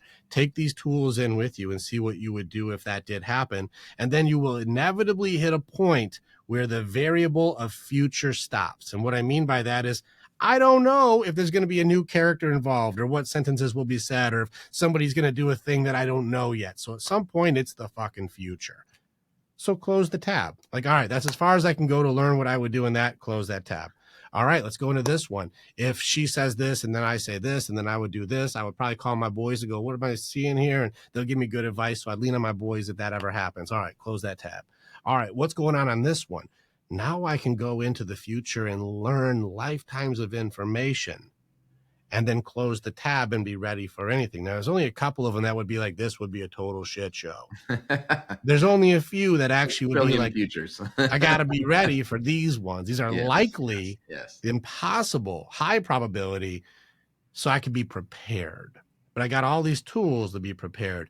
What I just did is took anxiety and turned it into clairvoyance. You're not broken. You're brilliant. Look into the future, learn the lessons, and then take those lessons, and you just grew exponentially with 15 lifetimes in just a few minutes. You have a superpower. You're not broken. You don't need medication. You need training. And if you answered the first question where you said, I still think back of when I had to give a speech and I just had a panic attack, stay on your meds. But if you know that you nail that speech and you don't have a panic attack because you know what happens, this will work. Wow, man. Just so you know, this is 97% of people this works for. Oh, yeah. I believe it. It's amazing. That's how we have to know, well, what is fear? It's not real. It's a possibility, but it's not happening right now. And if you understand what it is, you can do that. Now take the element of the tactics and the action of what I just did and put that together with like, well, why don't you go grand design and challenge your death? What happens if you die? You're going to face that shit. Face it. Face it. What this is going to happen. If you can have acceptance in this means when I go into possibilities, I'll go, well, I'm not dying in this one. I ain't never died, and rejection isn't going to be the thing. Denial isn't going to be the thing. Someone saying no is not going to be the thing. This isn't going to be what takes me out. This isn't it. Man, this is amazing. I wrote down these notes too for myself to remind myself and to maybe add to some of what you said, because you reflected mine back to me, which always gives new perspective. So yes, please. One of the most important things about all these tools I found is it was a similar thing to when I was really fighting and struggling through some hardship, and I went to therapy. Therapy wasn't necessarily doing a lot for me from the perspective of outpacing me mentally or consciously, but what it did was it reminded me of the tactical solutions I have to get clarity. Because if you aren't reminded of those, you go into this valley of like hopelessness, like you're scared. But if you revisit this, to your point, like not only was I reminded, I was like, why the look at this shit. I'm like, I can bring it, bro. Like, I have all of these. What am I fucking sitting here being meek about? Like, and then granted, I know some people will maybe be at a lower frequency and want to get to the place where they just feel more confident about that, which is great. So having the reminder of these tools is huge. And this has helped me. I've actually practiced what you've said. It would have been nice to connect with you earlier in life when I wasn't doing this, but when I'd have big decisions to make, or I would do things like move down to be with my business partner, I would say, look, is it a practical probability that something could not go the way I planned, or that maybe it would be adverse? And what you just said was so helpful. I'm glad you're sharing this with people, which is like, if you give yourself practical solutions to answer the hard changes that may occur, then what you do is you give yourself not the grace, you give yourself the flexibility and faith to go pursue what you need to pursue without that guarantee of doubt, but you're going to be okay no matter what. You see what I'm saying? Because even if it doesn't end up the way you want, which maybe 90% it won't, it's either going to end up better, or it's going to end up in a situation where you go, that was okay. And I actually appreciate this because I learned from it. And I was actually anticipating that it could have happened. And by the way, I still got what I needed out of it because it did happen, and that's okay. And look at me, I'm still doing good. Right. So I love that because it's such a tactical, important decision-making tool. And I feel like people can functionally remove a lot of their fear if they exercise that. And then a scientific analogy that I was thinking of when you said that, which I love, is if you look into quantum physics, they talk about the collapsing of the wave function, right? And the wave function is like this future of infinite possibilities. So you're, like you said, most people have these superpowers where we create and manifest our own fucking future. We don't think we have that power. We do. But if you're constantly focusing on the negative aspect of it and you're rummaging in your mind, then you're just like perpetuating all these negative futures. It's like collapse the fucking wave function and focus on one that looks like your North Star that you want. And motherfucker, you're probably going to live that life. It may look different, like the path may be squiggly or some shit, but it's not going to be, you're still going to get to where you were always destined to be. And I love collapsing the wave function. So I think that's what you're talking about. Getting all these other false futures or potential futures out of your mind and maybe getting focus and just connecting with it and resonating with that every single day. Because if you have it, it's like this like spark that you just hold on to. You're like, I got to keep pursuing this. You know what I mean? Like no matter what happens. So, good shit, man. You look inspired. You look ready for battle, brother. Always. But that's awesome. More so today after this than some days. Pretty fun though. And so this is why talking to people like us is good, and people don't understand. We do the real work. There's a reason for this. There's a reason for a spirit warrior. There's a reason for the tactic. There's a reason for body, reason for heart. Yep. And this is also another thing I see where people lean so far into one side. Triple down on your strength, absolutely. But together we're always stronger. I don't deny anybody else's power. This is where I think people especially you said, the industry, where they're like, my way is the best way. I'm like, your way is one way. Yes, 100%. It's like, tell me that you want to strangle artists, and I believe everyone's an artist, without saying you're strangling artists. And the best way to do it is, there's only one way to do this. I crack 18 eggs at 4 a.m. and fucking go.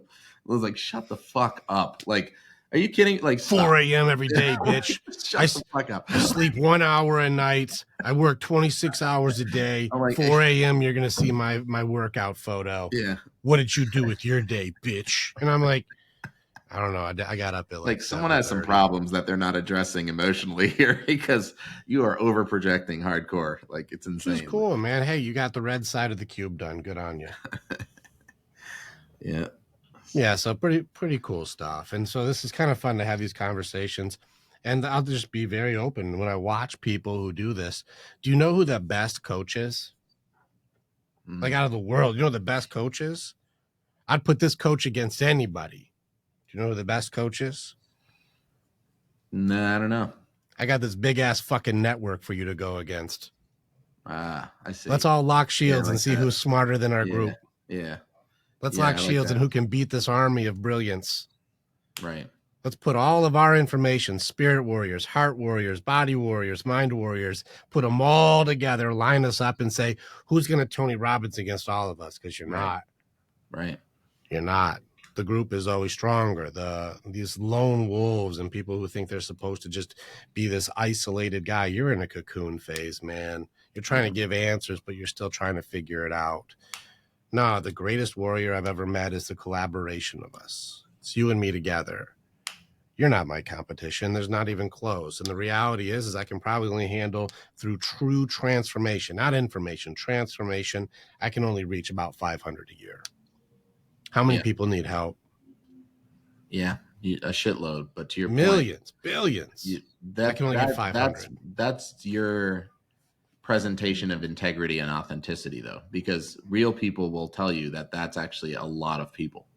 To reach them at a depth that is needed, that's a lot of people.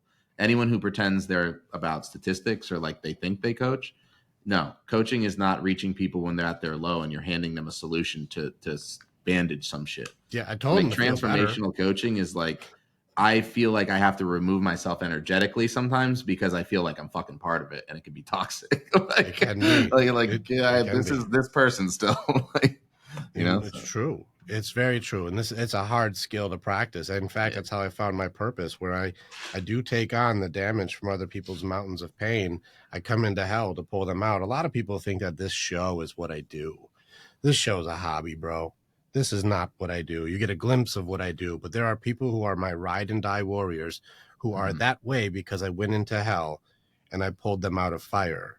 And I'm not afraid to go into hell. And I've spent 8-hour fucking therapy sessions and I've worked through people's demons. I have fought dragons next to men and I know what it is to go into combat. And when these guys watch me go, hey, there is fear, there is doubt, there is anger, there's depression, there's anxiety. And I go, and they're like, dude, there is no fear in his eyes. He's fought these before. They know what I am. Yep. There's a series of authenticity that people are starving for, and they're looking for people who have been there. They will not understand what you are saying yet until they go there. They will not know when you say there is a depth to your soul and a purpose that is greater than what you understand. And they'll go, cool, next video. Right. They will not understand that you have been to a place that they don't get yet, but maybe in 10 or 20 years when they have their rock bottom existential crisis and they end up finding who they really are underneath the masks and bullshit of their nonsense and their belief systems and their limiting beliefs, and they actually get just a drop of what it is you're talking about, they go, holy shit, Cal Knight was legit. It's worth it then. Holy shit. We do what we have to do to make sure the message meets the people who are ready to receive it. It's an interesting sentence to me. Wait, say it again. We do what we do to like make sure the message reaches the people who are ready to receive it.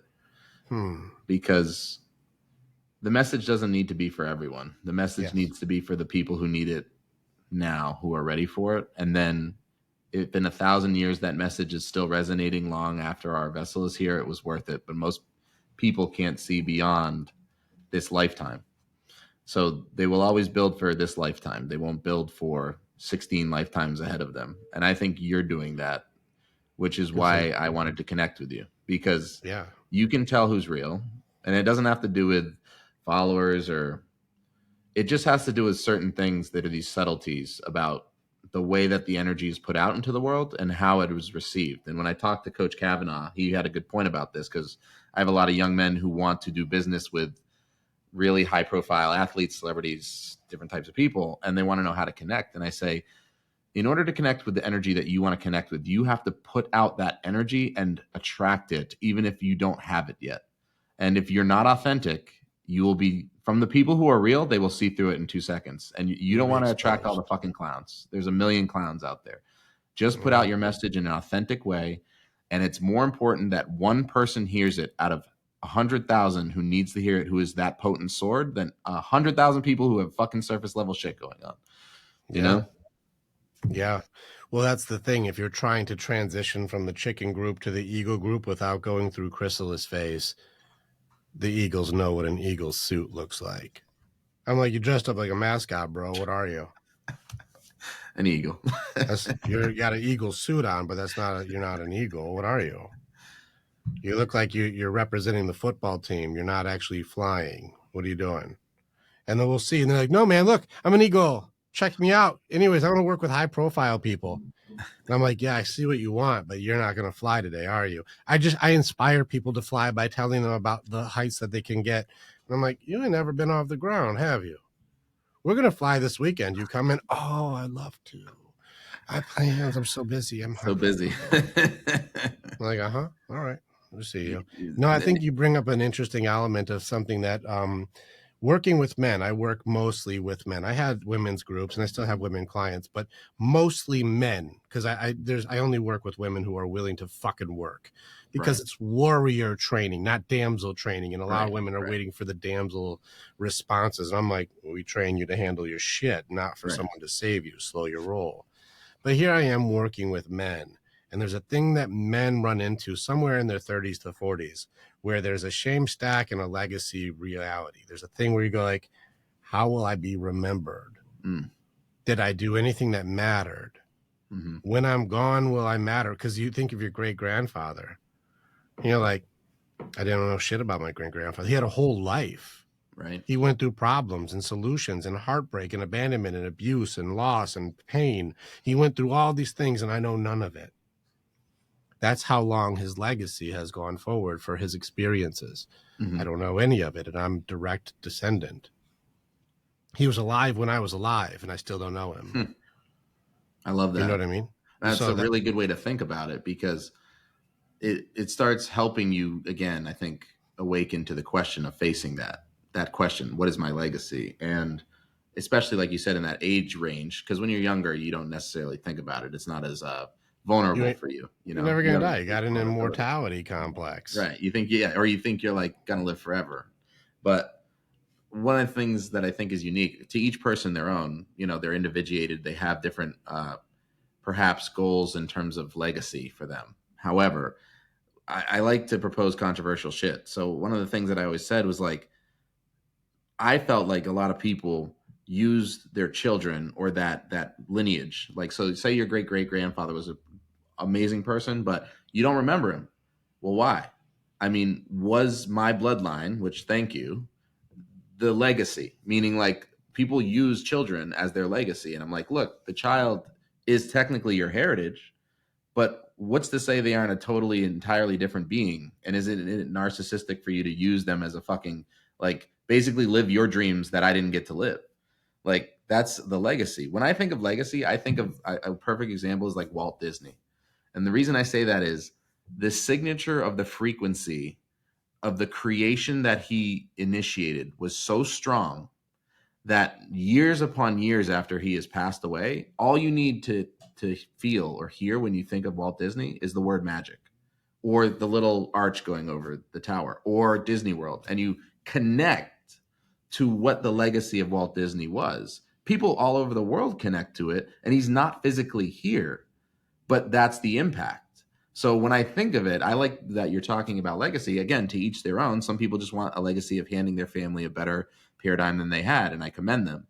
But what I think of is, why not think of it in the paradigm of, what is the signature of you that is so specific that if you deliver it here, it will carry on for out time through this string that people go, that feels like Rick. That feels like Ricky. You see what I'm saying? Like, they carry it with them in their heart and in their mind. I don't think it'll do that. I don't, because you said Walt Disney and you think about Mickey Mouse, the arches, the magic. Right. I don't know shit about Walt Disney then. I just know stuff that he had an idea for. But you still know him, and he's not here. I know of him, right? But I couldn't tell you an actual, like, here's something important about Walt Disney's character or his traits or how he was or how he handled things or his favorite food. I don't know him. True. I don't know Walt. I just know of things he created. Right. And I think it's interesting because even if you're not directly impacted, or perhaps you're not looking into what he liked to eat personally, I guess we could go down the rabbit hole. But my thought process is like, does your personality matter as much as we think it does? Meaning, like, we again like to think that these things are important, but it's very like microcosm versus like, what are we really playing a bigger role for?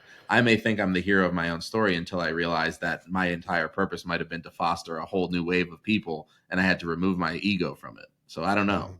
So I like to think sometimes I know my purpose. Sometimes I just have to open up and realize maybe I don't.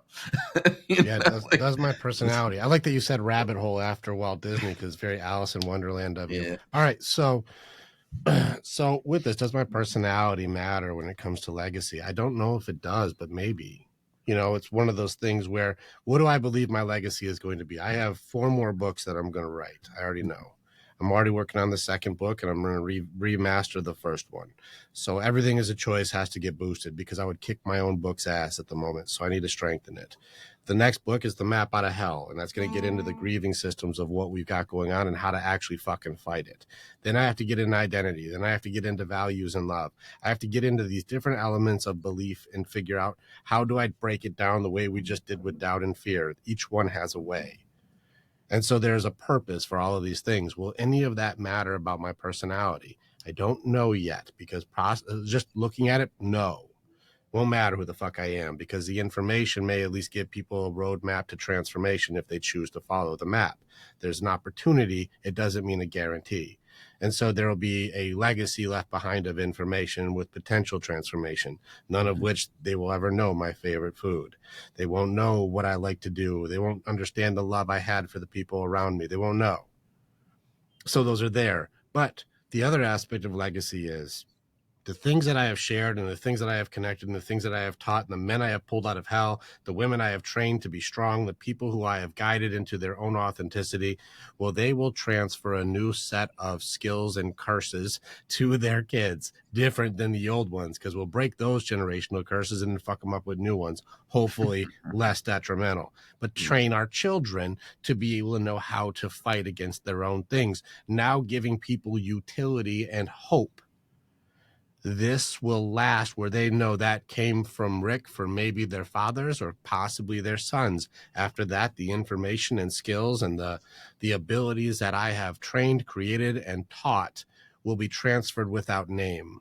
They will come from dad. They will come from mom. They will not come from Rick, which means my legacy of what it is that I have done or what I have built or what I have created will long surpass my name. They will never know where it came from, but the principles hopefully are still transferring forward to go, well, if you're telling me I can't do it, what is your offer?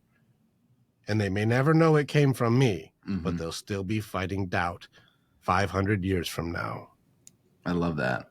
And I was having revelations while you were saying that. And the reason is it was kind of like sparking this idea that perhaps there's these elements of both. I always like to think it's one way or the other, and then I remind myself everything is 2 ends of a spectrum. And when I thought of the nameless face behind the potent message of the information that could be so great that Rick is delivering, that's phenomenal. But then I also think of the personality too, in an individuated sense, and how the information is presented, because you have an authentic voice. You're a unique human. The way you deliver values is different than the way Dr. John DeMartini delivers values, who I just talked to. And I think of Robin Williams. Would Robin Williams's work been as unique if he wasn't so big? Like if he wasn't over the top. And so maybe it is both. Maybe it's a combination. I don't know. But it's a curious thing, because maybe that's what helps make the message so potent for people, and then they carry it on and make it their own. You know what I mean? Like maybe the guy who quotes Robin Williams 1,000 years from now is still quoting him, but they're not living like he lived in that big, but they still quote it. You know what I mean? So I don't know. It's just interesting. Yeah, sometimes I catch myself channeling my Robin Williams. Well, I'll go really, really, really, really fast. I'll just break this down, break this down, break this down, break this down, break this down, and then hard stop, make you think for a second. And then you're like, fuck, dude, you just fucking just pummeled me with that one. That's cool. So, yeah. I like I that. love doing that stuff too. It's fun. It's awesome. Yeah, pretty cool conversation. I really do think I'm going to call this a $10,000 worth of information, and then say with Cal Knight, and then after that I'll say the invoice is in your email. Love it. Fill them up, man. You gotta. I've noticed that people like. It's interesting to say that too. I know it's like a hype thing, but I loved this subtle difference when I started coaching, which was like people are afraid to ask for value capture and people want to save people. But there is really a difference between people who give away free shit all the time and people who actually know what their value is and people who will step up to share that. And when I charge people, they're like, well, isn't that weird? I'm like, actually, no, because the people who actually pay me have the most dramatic changes because they're paying the fuck attention. It doesn't mean I don't want to make things available for tools for people. It just means when you're doing real dramatic transformation and you got like these guys in your DMs who are like, save me. And I'm like, no. I'm like, Well, you're no, I'm not saving you. Like there's a creed to it that we have for the Warrior's Way. And every guy has skin in the game. Those who pay do pay attention. And so some guys can't afford it financially, so I put them to work. I'm like, you're going to volunteer then. You're going to be helping other men. You're going to be doing a job then. Because what we do isn't free. But if you're not responsible for some element of your own sacrifice to be here, you will not do the work. And quitting becomes a very easy sales pitch. Yep. You know, and so I very much agree with you. I'm as far as businessman goes, I would by definition in, you know, the world aspect be a very successful man. Am I rich? I mean, my name is, that's about as close as rich is going to be. But as far as like, am I like a millionaire? I'm not. You know, we've made, you know, a few $100,000, which is good money. But it's, you know, I'm not like, check out my Lambo. I have a fucking Hyundai Sonata hybrid. I just don't want to spend a lot on gas. Like, you know, so I'm not trying to flex in any way or shape or form and capacity of that. So my business element, I do know that I am undercharging for my value. I do know this. I know for a fact it should be 20K and I made it 7. I am way undercharging, but I need to help real people. But it has to be expensive enough to go, fuck, that was enough that it sucks. And for most people, average income for America is 33K. If you put 7 in, that's a legitimate chunk. You will take that seriously. Oh, yeah. 100%. And so I put that there. But then I also have elements of things that I do where the skin in the game is not a one-sided game here. Right. Every single month I talk to guys who can't afford it. They cannot, but they will fight through fucking hell for you, but they cannot afford it. And so every month I put my $7,000 in for somebody. We all have to put skin in the game for the creed and the Warrior's Way. I am no exception. Trust, no blame, no shame, no judgment, authenticity, willingness, skin in the game, protect your pack, and challenge everything. Our creed is solid. And I cannot break it myself. That would make me a unworthy leader. And so if I tell you to put your skin in the game, I will put mine in too. I love that. You know what I was thinking while you're saying that is like, imagine these guys, you know, it's always like, I don't have enough, which I disagree with, meaning like everyone's resourceful enough, like you said, whether it's a value trade or money, but they'll say that, and then they'll spend $250 a week drinking. And it's like, no, I mean, I have drinks. I'm not judging. I'm just saying, if you sacrifice $250 a week and you pay that to this, you would have 7K. So shut the fuck up. You just don't have your priorities straight. But it's always a narrative around what, and that's why, I mean, again, money is just one of these tools. I mean, it's a construct. I don't believe in the intrinsic value, but it is important because we live in that world that people who stay in those paradigms always make excuses, meaning like if you want to fucking level up, you need to change the fact that you just can't prioritize certain things. But the best lies are 95% true. And so they'll go, Cal, I don't have the money in my account. Fact. That is a fact. Right. I don't want to talk about why. Right. But it is true. I don't have the money in my account. And we can look at my account, tell me it's not true. I'm like, well, let me look at your transactions. Whoa. Hey, Cal, I don't have the time. I don't have the time to hang out with you, man. I would have called you, but I was just so busy, man. I was so busy. I'm really sorry I didn't call you. You're like, yeah, no, that's true. That's true. You were busy. Let me see your screen time. Right. You're like, 2 hours of social media, bro? You were busy? Like, whoa. I was doing something. Les Brown says we're the busiest people that ever lived. We are the busiest people who ever existed. Don't confuse that for productive.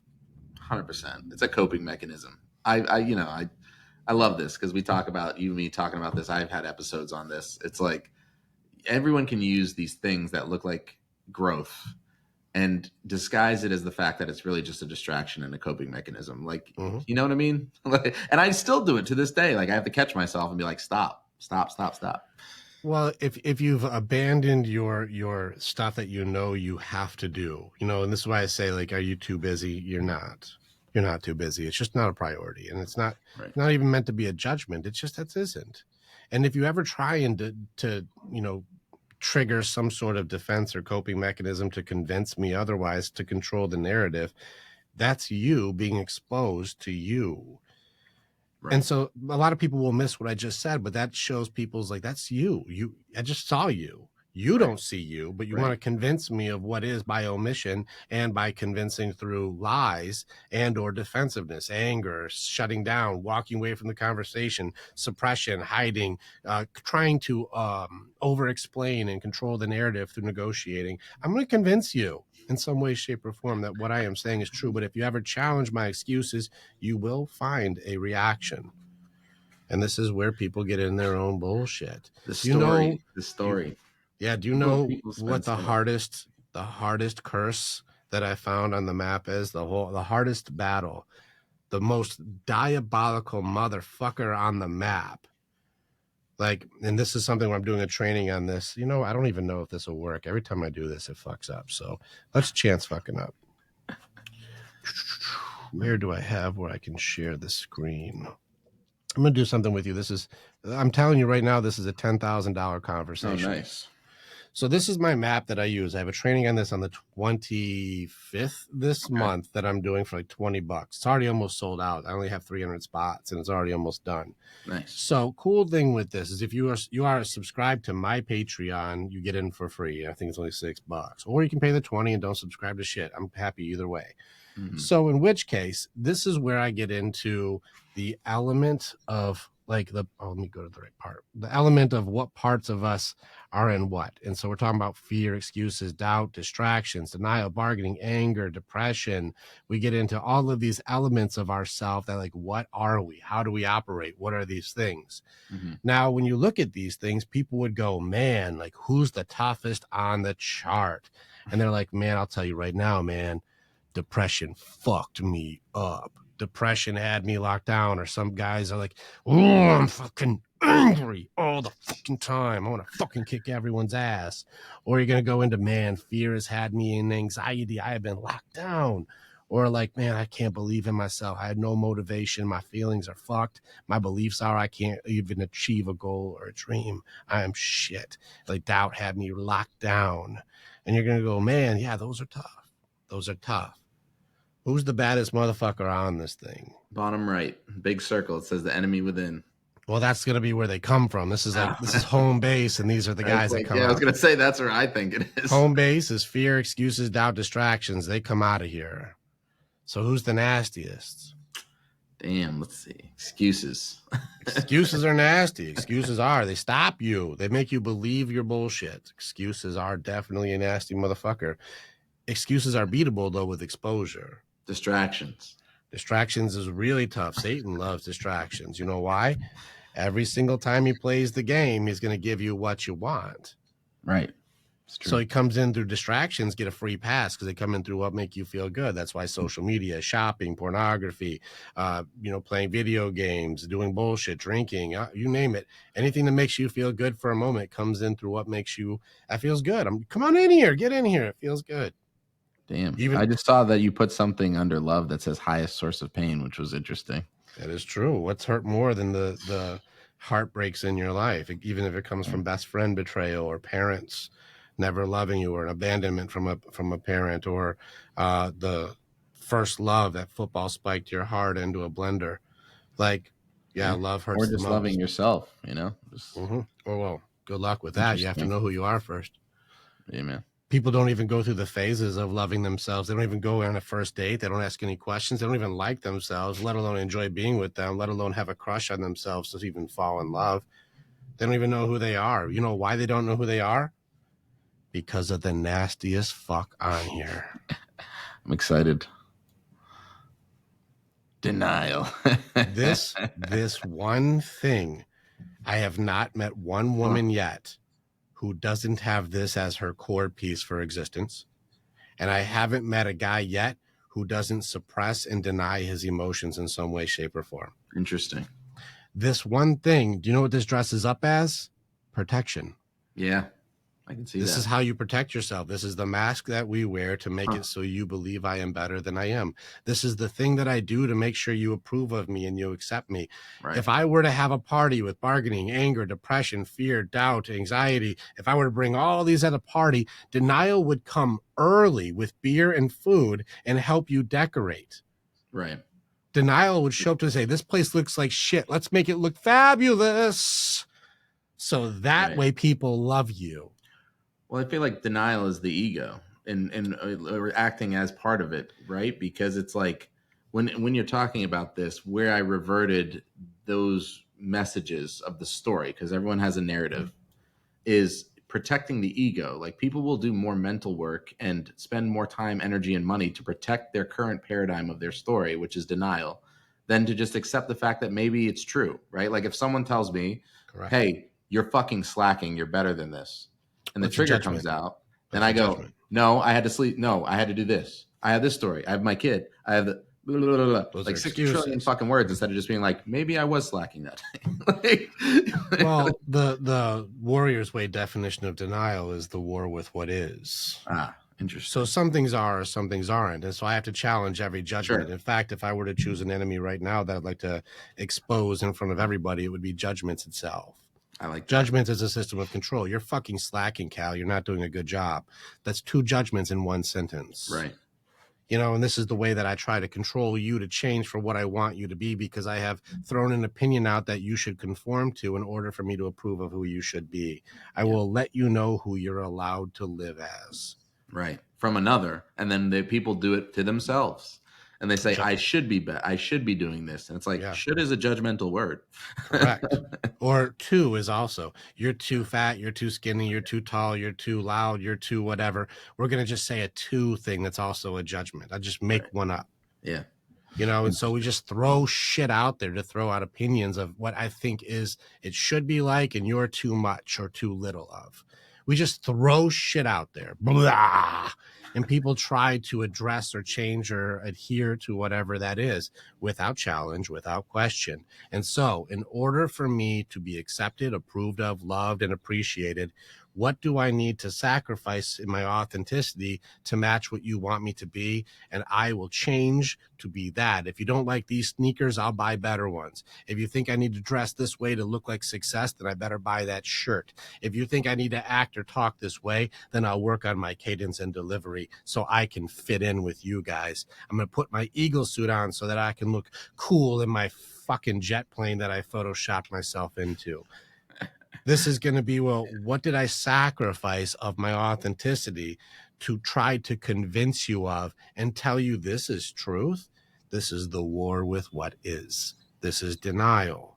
I am fake. I am a fraud. I am not honest. I am not sincere. And a lot of times the pain from the sacrifice of what I've had to become so that you like me is too heavy to face, because I risk massive loss, perpetuating the reason I'm even in denial in the first place. So I need to feel good.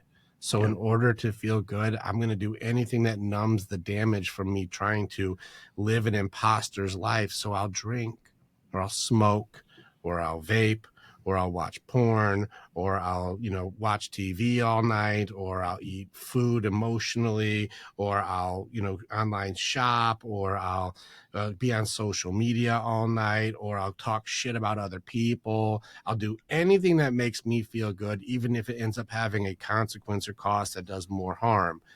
Denial plus distraction is the recipe for addiction. Interesting. I love that. So if people come at me with addiction issues, people try and go into, let's start with identity. My name is Richard and I'm an alcoholic. No, the fuck you are not. My name is Richard and there's something inside of me that hurts way too much to address. And since I'd never addressed the core of the reason I do not feel good with who I am, I distract myself to numb myself with alcohol so I can get through the fucking day. Mm-hmm. Well, why don't we go and tear the thing out that makes you hate looking at yourself? So that way I don't need to feel good or numb myself for something that isn't there anymore. And Right. if I have a belief system that says I am an alcoholic, like AA says, then no matter what I do to beat it, I am still calling myself an identity of an alcoholic. Understood. Yeah. That's Well, interesting. the words we use matter. Yep. In which case, the war with what is, denial, is the nastiest motherfucker of all. And that's just one element. You want to play the ladies' side? I got one for the ladies. Let's go into the pieces for what is makeup. It's like just basically a form of admitting denial, like every single day. Whoa, Cal, it's enhancing. Whoa. That's me enhancing myself. Hold on now. Yeah, Let's look at it for what it is. First off, let's go off of what makeup is. What's the word makeup? If I were to make up something right now, what does it mean? To literally falsify or pretend. Just create something. I just make it up. I just make it up as I go along. I'm just going to make it up. So it means it's made up. It's not real. It's not authentic. It's not true. It's enhancing. No, it's made up. And there's nothing wrong with that because there are women who authentically are cool and comfortable with themselves who wear makeup, but most, it is a curse. It is a curse that was put on you when you were 11 or 12 or around early teens when the curse of comparison comes in because first we add doubt. Yeah. You are not good enough. Well, doubt by itself is like, okay, well, what's the offer? Hold on. It's not done. Interesting. You're not good enough compared to this girl, this girl, this girl, this girl, but you could be if you wear this makeup, if you have this eyeliner, if you wear this blush, if you have this lipstick, if you dye your hair, if you get a push-up bra, if you wear long nails, if you wear long eyelashes, you could be if. This is bargaining getting to play now. Now I have to go in and add denial. This is actually my authenticity. This is who I really am. The push-up bra, the waist trainer, the butt-lifting jeans, the high heels, the fake nails, the fake boobs, the big lips, the long eyelashes, the fake hair. This is who I really am. Well, now I'm denying the truth of my reality. Well, what happens if fear gets involved? Well, if they saw me without what I'm showing you, would they still like me? Would I still get attention? Would I still be able to be loved? Or would they all just reject me? I can never let them see who I am. This is not good. And so we throw in the excuses now. And denial plus excuses creates justification.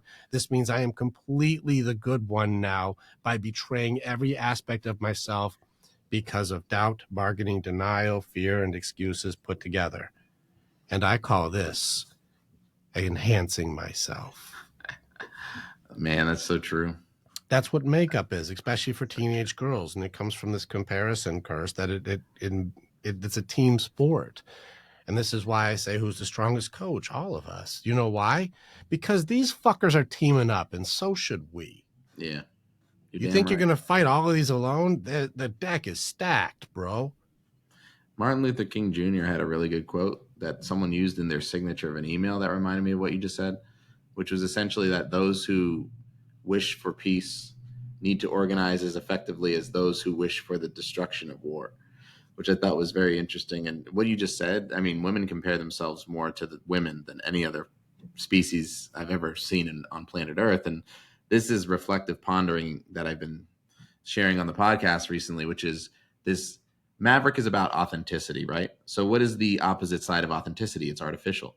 And today, women especially, at least physically, have gotten so augmented and are artificially jacking themselves up that it's like, what are you doing? Like, I look at them and like, inside and out, I don't know who you truly are, but you seem like a very beautiful human being. What the fuck are you fucking with all your shit for? Comparison. Well, the burden of beauty leads to one thing. And so what's the most likely addiction when it comes to beauty? I don't know. I would say attention or something like that. It's correct. It would be attention. Right. You get noticed and you get more. And if you're going to tell me there's no such thing as pretty privilege, you're out of your fucking mind. You listen to the episode with Sumi Basani, and he's like, no, pretty privilege is a fucking thing. You can get into doors your friends can't get into. That is a thing. And so if you are able to augment yourself to be able to take yourself from a 6 to a 10 and you can do it, well, then do that shit because the doors open that were closed before. I wish the world wasn't that way, but it is. Right. All of the curses that I've had to work with women when it comes to their self-esteem came from another woman. That's fascinating. That's fascinating. Self-esteem. Why am I not pretty enough? I talk to the guys. I'm like, any of you give a shit that she's a size 0 jeans? And guys are like, I don't know what the fuck. No, I don't care. But the women in their life said, you need to be a size 0 or a man will never love you. And you ask the men, I surveyed hundreds of men. I'm like, do we give a fuck about this? Because I'm down with the thickness, so I don't need a size 0. 100%. And like the guys are like, I don't even know how big or small is that. I don't care. You know, the guys don't really give a shit about that. They're like, is she nice? I'll take that. Yeah. I know. And there's really healthy conversations around that outside of the dumb, toxic roundtables they have on social media now. But like just seeing men being willing to accept women as they are, and women now, maybe more so in the past 15, 20 years, being so narcissistic that they have like these checklists of all these things. I'm like, bro, what are you talking about? Like a dude could date a chick who works at McDonald's and be like perfectly fine with it. And not cool. all women, obviously, but there's a lot of women now who are like, he needs this, he needs this. I'm like, who the fuck are you? It's amazing. It's amazing. The women right now, they are going to shoot themselves in the foot, and it's not something that I'm excited about either. I have 3 teenage daughters here. The way that this game is going, they get their asses kicked soon. Damn. They're either going to be a part of the change or they're going to get swept in the tide. Right. So like it's a scary world to watch. So this isn't me going, let's bash ladies. I've got my own here that I want to succeed. But the way that this path is going, women, there's going to be an entire generation of women that just are going to show what not to do. Yeah. And it's going that way very quickly, where they go into the burden of performance being their identity, but now you are unlovable.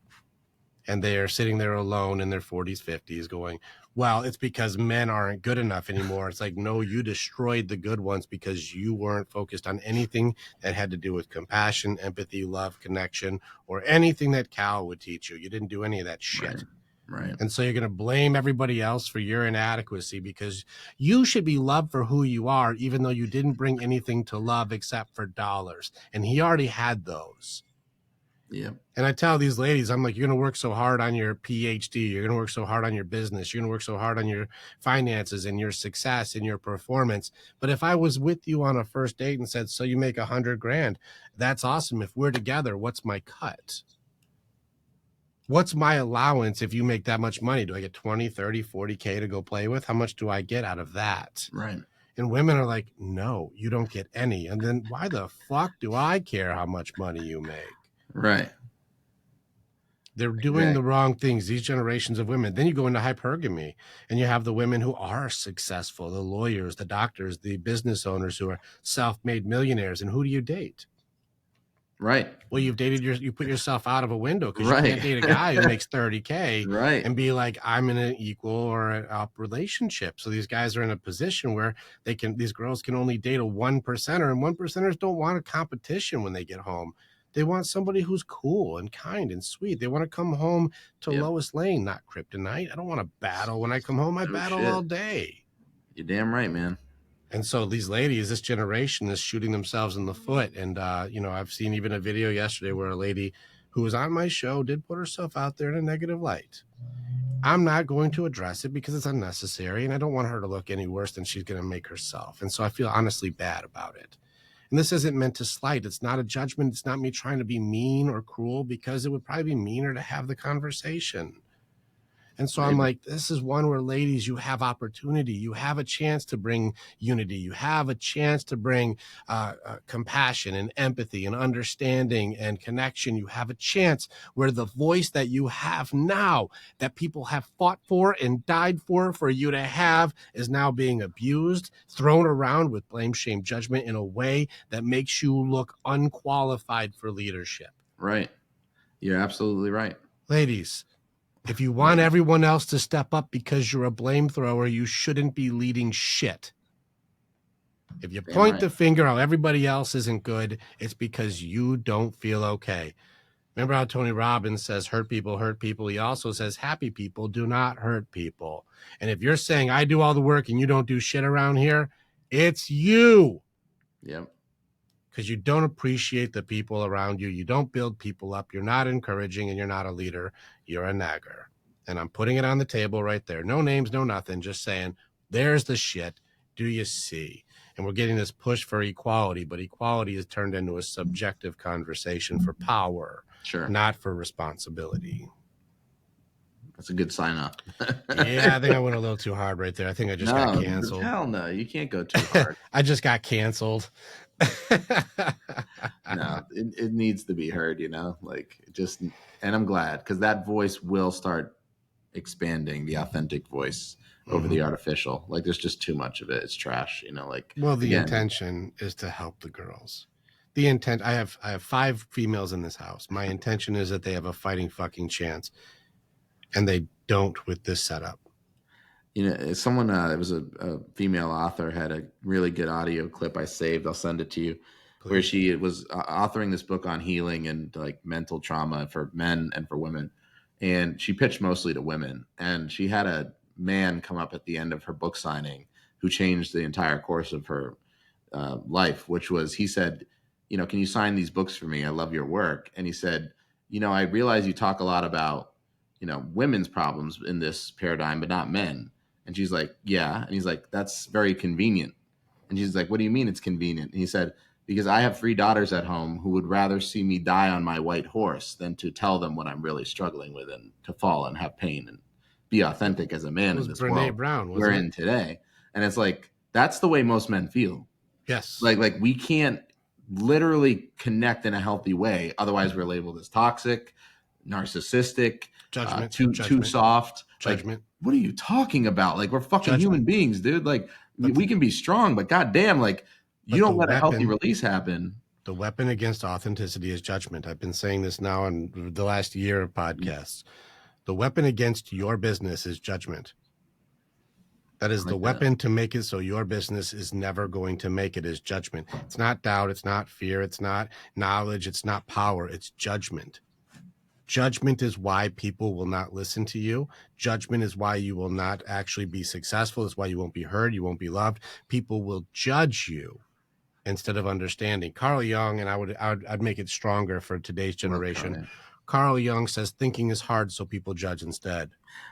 It's true. I would make it stronger. In today's day and age, women do not show men empathy in any capacity. That's why you said I'll die on my white horse versus them know about my feelings. They do not care about my feelings. Women are not showing any empathy for men. And I put it out there that men are more empathetic than women because we will fight and die for you, but you don't even care why. You're damn right. You're damn right. And so Amen. I would challenge it a little further to say Carl Jung's quote can be strengthened by saying thinking and empathy are hard, and that's why people are judging instead. I love it, man. That's a good one. So there's a lot we can go into, and we can destroy the world and build it back up again if we want, or we can call it right there. And man, it was awesome to hang with you, Cal. Oh yeah, it was. Well, I'd love to have you on one of my episodes if you're open to it, because maybe we can continue this into exploring some of Carl Jung's deep topics. Like, I think one of the most fascinating that I recently read, and a lot of people have read it, The King, Warrior, Lover, Magician, but one of the most interesting studies they had found that I want to expand on in our own authentic voice, perhaps, is this concept that the reason that strong men are deprecating is these 3 main things. And we could argue this, we could add to it, we can enhance it, but it resonated, which is number 1, the fading away of the father figure in the family, meaning, single moms raising kids, father figure of some sort not being present when they're in early childhood to development. Number 2 was the sacred ritual of becoming a man, which I thought was very interesting because I believe a lot of us, especially in the Western culture, civilization, have these bastardized versions, perhaps, of what the ritual of becoming a man is, like gangs, like fraternity, like, even though, I'm not saying fraternity is bad, I'm just saying like these more bastardized versions of boy to man maturity, or just none at all. And you just throw a young man out in the world and you say, fend for yourself and fucking make money and you figure it out. And then the third, which was the final, was toxic femininity. And I'm not talking about feminism in the sense of the fight for equal rights and be powerful. I love that feminism. I'm talking about toxic feminism, which is judgment. Fuck men. We don't need men. They don't matter. And it's like, all three of those factors, you start getting some really immature masculine energy coming around. Which is true, but each of these has their own answers that lead to the solutions. Each one actually has a bridge, and it just comes down to being able to do what we talked about the whole time. Can we have an honest conversation where we listen for a second? Can we be truthful about what is without living in denial? And can we not bring blame, shame, and judgment in order to go, well, what do we got here so we can actually lock shields and beat it? Well, right now, there's polarization to make it so that each one of these things becomes your fault. And if we're doing the blame, shame, and judgment game, these are the enemies of progress. These are the reasons in our creed. I don't care what you did. I don't care where you've been. I don't care what happened. Each thing is meant to teach us, not destroy us. Mm-hmm. And so if you're using things, we're like, where's the fathers? Where's the leadership? Well, what happened? Well, we use the legal system as a weapon to create, orders of protection to make it so you can't see your children anymore. Or the court favored mom, even though she didn't do shit to help. It's an upstanding citizen father, but he gets to see them every other weekend. And it's 2 weeks before he gets to see, hey, I love you guys. And mom says you're a piece of shit and don't love us. Well, fuck, that's destroying your children, toxic femininity. And then we got the ritual of being a man, even being a teenager where it's not discussed. Your love for being a little boy, but that transition for teenager is love for what you provide, but you can't provide shit yet. Mm-hmm. Burden of performance yields no results when you're at the beginning of the game. And so fuck me. True. I used to be loved for being a human being. Now I have to be a human doing, and no one explained it to me. Fuck. Yep. And then this toxic femininity. This only works without challenge.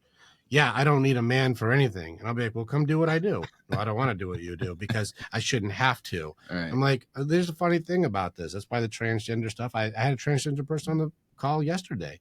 I have good people in this world who fall in that thing. They're like, that's not the fucking thing we stand for. These things are nonsense because if I were to right now transition, I'd be in the strongest women on earth. Yeah. Now in men, I can't even compete because I have strong men in my organization. I can't even fuck with, but I can bench 335. I can squat 500. I'm not a weak man. Well, put me in the women's sphere and I'm one of the strongest guys in the world. Right. Or women in the world. Right. If I identify differently, I become supernatural strong. Right. What is this? Women can do everything men can do. No, they fucking can't. That's why we split shit up. It's not meant to slight. Look at Katie Palomino. She was a Marine, and she wrote the article that men and women are not the same. Don't fuck it up. It's not the same. We're not the same at all. She is, by all definition, a badass when it comes to women. Out of the 100 women Marines they put in there, she was number 4 baddest. Damn. She's tough. And she even said, I couldn't keep up with the slowest guy. Damn. She made an article. They took that article down quick, but she's been on the news and everything. They thought they were going to come in with girl power, and she's like, slow that shit down. She said, I really lived it. I really lived it, and it fucked me up. It's not true. And that's a badass, an actual trained badass. And she's like, slow your roll there, Turbo. As soon as you challenge, is it real? It doesn't add up. As soon as we go, I want true equal. Equal isn't subjective. And so this is the argument. Here's the riddle. Cal, what is equal? If we have 3 people that have to go over a 4-foot fence, the fence is 4 feet tall for all 3 people. But one person is 3 feet tall. Mm-hmm. Another person is 5 feet tall. And another one is 7 feet tall. Is it equal that they all have the same 4-foot fence? Or should the 3-foot person have a 2-foot stool, the 5-foot person stay the same, and the 7-foot person gets on their knees? Now everyone's 5 foot, right, which is equal. Yeah. And then you start bleeding down into the rabbit hole of, is that communism? Because there's a lot of people start looking at it like, what do we want to give people? Or do we not give people? Or maybe we're all just born with different circumstances and there's fucking lessons in that and we can just nut the fuck up and just deal with it. Well, we all have different strengths. And so one person can go under, one person can go over, one person can go through. We have different strengths. So is the problem the fence, or is the problem that we're not all the same? Let's look at what equal is before we try and figure out how to make it work. I like that. This is the riddle. So let's leave it there right now. It's such a pleasure to hang with you. Cal, we went through a high-level training today, and we dropped bombs that I hope pissed people off and opened people's eyes. And so there's a aspect of humanity that we just showed people. But if they want more and they want to work with you and they want to hang out with you, where should they go? What should they do? And how do they do it? Thanks, man. It was great connecting with you. So you can reach me at mavericactivationinitiative@gmail.com for any questions and consulting. Go to the website mavericactivation.com to explore purpose, the Initiate Awareness to Manifestation I Am book and podcast. And then if you want to get into some of the secular coaching I do, you can check it out at watchtradingacademy.com. All the social media too. Hit all the buttons, do all the things, like, subscribe, and check out the stuff. Cal, always an honor, warrior. Thanks for hanging out, brother. Thanks, Rick. You're amazing. Appreciate it. You too, bro.